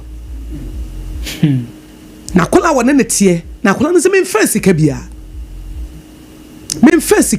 o se de bi me se wa fiska no me no nko na wanti wo no wafa akwala besu bo dua e twa wo okra ti e de to so se enya no meni akwala na chi owie no opamo akwala no opamo akwala na ma ne koye no bosumi achi owo ne dem ho hwehwehwehwe ne emamu sikai na hyehui sika no osi akwada ne faaye no ohene yire asempa no krase mesi manim na meka kire wi sikai ene eda hoi ohun sika no ehwani wo ne feriye efise bra okanse sika na yira no a wo bon tutuo eye dedema omanfo ebo otwi ne trada ebehweye na wose akwada na awi aburu akwada teenager egu suo egu nanimu ase wie yesa aburu nua twa wo kanati ade abufuo nko a ye hu bibia yenya abutire o ade abufuo nko a akwada ketua wo ye teenager wo ne tie wusi ka yira akwada ne se nyo no ne faaye se impo etisa akwada ne faaye etisa wo ba wo be buru ni nua atwa wo krati de aguso eya wo ba eti di akwada anya bi da ne se wo bokro no mpo di akwada anya bi da na se wo wo nkola bremu nim ne wo yeye wo ma men kwan mu na ma wo wi aye yen ka se so kro no boso na mom se ade sie ya yenya botre sa ade sia yenya botre echi wo hwehwe ne yema mu okohu sika no anam se wo pentokwa na de oya akoda na omukro mo ni kurukura kan wantie obi akan wantie brudua de okrati twa so no na ye na ni wunti wanka ena ode hye ne ho wo hu sika no wantimi ameka esesen ko fra akoda no wo pa akoda ko bukotodwe wa akoda na nim ka chem se fa me bone chem sika na se nya wo na wi aye me hwehwe me ntuma nima ko hu sika no ehwani wo ne pride nti wantimi anka mu ne kure ena dane ba ne so edane ba ne so mami na na fuhyi mami na ne nan hunhunu yi mami na ne ti hunhunu edurumbre mu aye di omode ne from church to church da bia me ka se enipa be brebro mu bre eye bone eti obi wo ho a esese wo di kan pa nanum pemu ka no kora no e ka ne bone a waye asofo no yade ya munya botre obi ba se yare bi na busa ne se die bone na wo ye yen ka se yare nyina ye bone but dodo na ye bone because bone na ma wo ho kwan e ma osefo de timi de yare ba wo so e ye niema maako obi wo ha ye de ne ba busa se ma me bone ba na wo ye ansa no ma ye ni deliverance papa bone ba na wo ye ansa no ma ye ni deliverance afa mu aye den no a wo free mu no ansa no wo beka mu ne kura kire busuafo se mfanchemi o mfanchemi eyi akwala no a me kan se wa fa me sika no a me buru ne dua no se na enyo no me hu me sika no no msna na hu ya wankana wan pride nti se wo befra akwada na pa akwada na cha wabu kotodwe wa akwada na nimu nti no wankana kore ekebi kura nka wofunu na ehunhunu ye ne wuti na ehunhunu ye no tam wo kan mu ne kura na ye too late maame no wuyi owu jana ikunu ne ma ho obi wa wo kokoba a chen tsunami adie woni bo adie bi so a wo kokoba wo chen tsunami wo chen earthquake wo be ye me hu wo bi a wo buru nua wonya kwantenten da ana me hu wo bi a won fam bone nche a wonya asumdue da ana wonya enigye wona brabo mu da enigye e wo ho ma wo mo mutimi de bone che ena enigye e wo ho ma wo mo mutimi gyan ne emam enigye wo ho ma wo mo mutimi bu wo mani gu ne yema so ena enkwatenten e wo ho e de ma wo mo a wo mo muru nua me hu obi a wo buru nua obi oburu nua bia da bia nua na nya no one day benya no enam so wo buru nua obi ye na de a wontimi fa nchenti one day dua na wo bone benya no no ankasa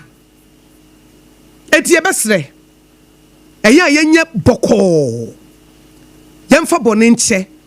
se obi mpo a na wonua afa wade enti wonua no wowu amfa so be na benya free so sa akwada ketwa no na sa akwada na sa abre na wo buru nua wonya 16 years no enti sa akwada wo yemfa se mpa nse nko fa wosika na wo de che na de na wo de ache enya nkwada asem ni jimi nti na ma na yesa enya tia na wo betia no empo se wo wi a empo a batanam se bionya wo banti munim se wo dumi na kuno bateko wi ase ne wan nya wo enti ka wo banka wo be dumi na no wakuno eto hene meka de asiso yenya botre yenya hweyi asemba tobo emodua nipa no wu a ana wo se yemfa so be na wo benya free so okra no ehia ensi wo sika 100 cedis na ayira no kwa no aka se ebedi asem oyine de mema o man fomrem yemfa production line nsan tudwa na yema etie fomrem 050 we no ye production line se bia pese wo badwumadie so se wo ye obi a amane hunu bia to pen am ye de watom pen e bia wo ye ex convict wakoda prison pen na o pese wo kan wo story a bomodin se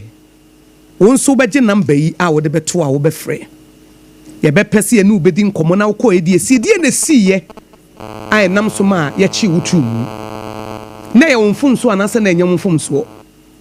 eti se wo nua ba ma bi nua ba bi ebre bi amane hunu bi to em ye de wo kotu prison be kan wasam awo mobro asam ye obi asam so 050 9438 ya ese minim yibisa anti na mpepin oh se no de enhyeda eno de enhyeda ba bi kura si ye ne de enhyeda nhia adesua na odi abre no ene hia pa e bi ebetimi abasa wunim no kura mpato na yimu tan se wan kefi bo ni ya no ba no ana wan kefi no ana okay mebusa na ma George yesimi musa wo se bibi sa si ye no girl no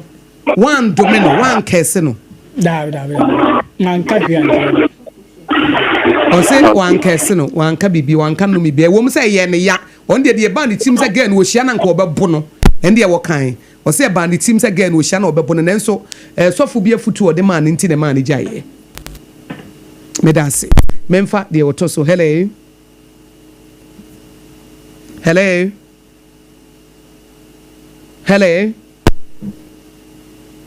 yenhwe na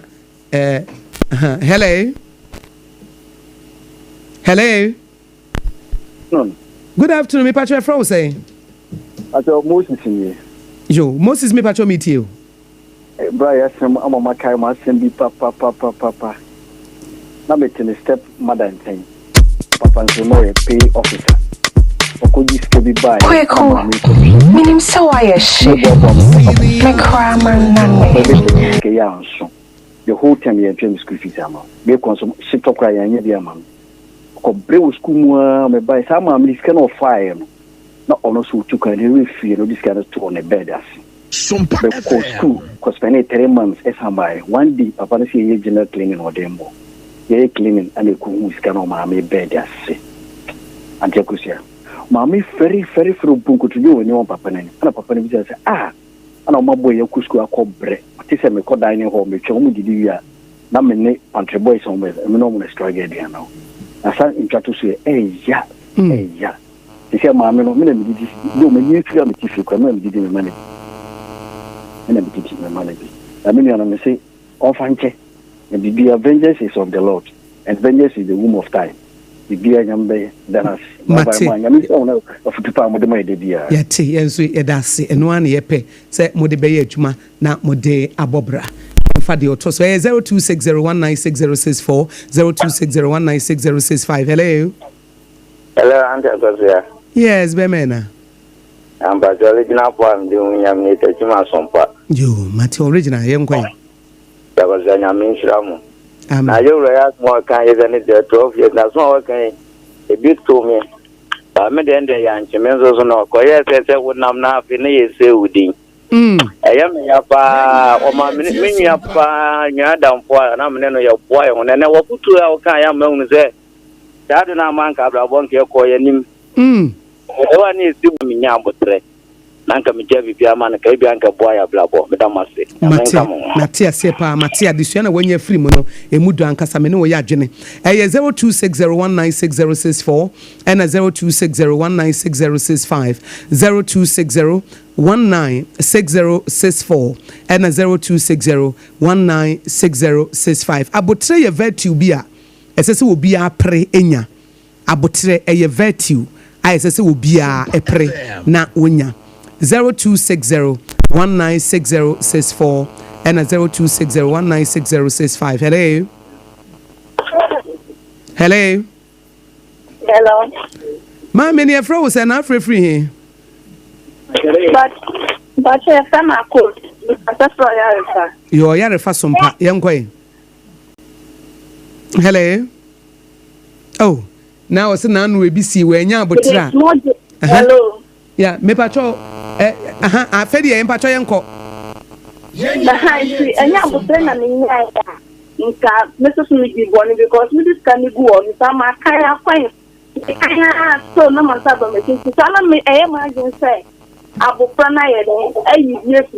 If later on it's not to shebe. It's nya botra na nya ya. Ekedia maya aguleni masepa nti bibia na efe ma botre di Mate me so me dance pa me no ya adwene wa nya botre kire sika no wo check sika no sika no ye pepepe o check sika no ubetimi a check sika na aboafo ni so na me se nkola brem sem Bible si jimi bata akoda akoma wo nyansan ba na betene no eti nyame no kra wo ni gitum say obi abawi ase wo de adamic nature sinful nature na eba Hello. Maybe I try a frozen. But I'm Abena. You, Abena, who free here? You are commandant Sompa, me and you. If I tell me, you're going to not so much. And let's say you cannot win the penetrate home also. It is a couple with 7 independent. Nese we ni pa wa botra no what class up na say amma wa koma ba from the land was say so we no be e bi no pata we no say we ti abia cha akoda na say patience e virtue kese se obi apri nya bie if say wunya bie you go far ade betimi de wa ba from e ye wo hu ade na wo kokko osoro den wadwene nya adwuma anytime your emotions are high your logical mind no e wo fom it is say wo ma watenka ne ba fom ansa na ba bibia waye abufuo ma nkrofo aka nsema me yi wo modi abufuo ma obi aware yagu abufuo ama obi nsika bi ahre no opportunity bi ahre no ade ntia wa nya abotre esu nko nya abotre kakra bi anka ka bebi anka esevu no eti ohene ire yebre na so na ye befa konye nso na yenua George memfa de otwa to okra na yemfa nwie Hello. Me pa che fro say. Me pa che me ponchi ka flu wenchi. Yo. Wenchi sompa yeti o. Okay. Kaka me tinya kan se. Ta de we na ha bi na ajana ya da biabo o ma ku ku o ku. Ono zo en tani tani kan na e re. Abuku ti e ade ya. Because didn't better 1 2 boa obey your crown I only be one who did bim crown over baby for baby and conform for but they go to boa yeah the win number if you win nice is come abuba my share would be Kaka, and share the obetting a control the Virginia.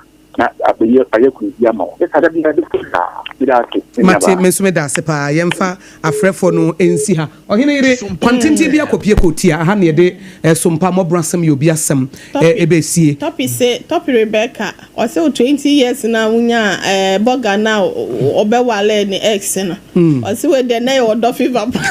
meda naze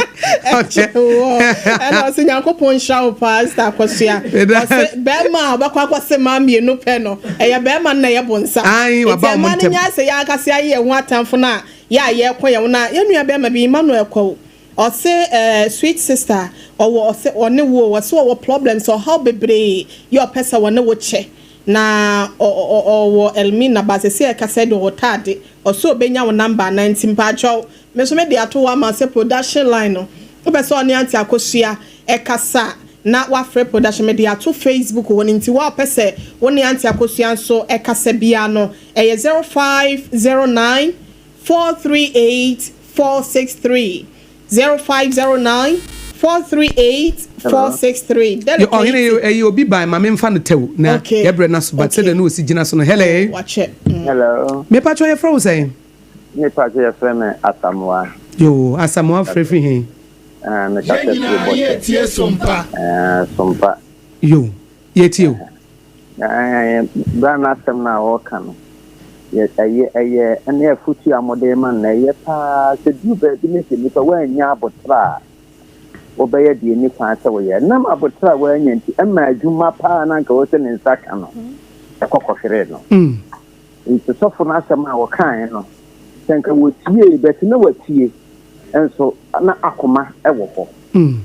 nka wo bua wo nua no ema wo nua no duru ba bia no no kwa akopɛ radio station no na abua ma no ko ne nsaka ka so opportunity aba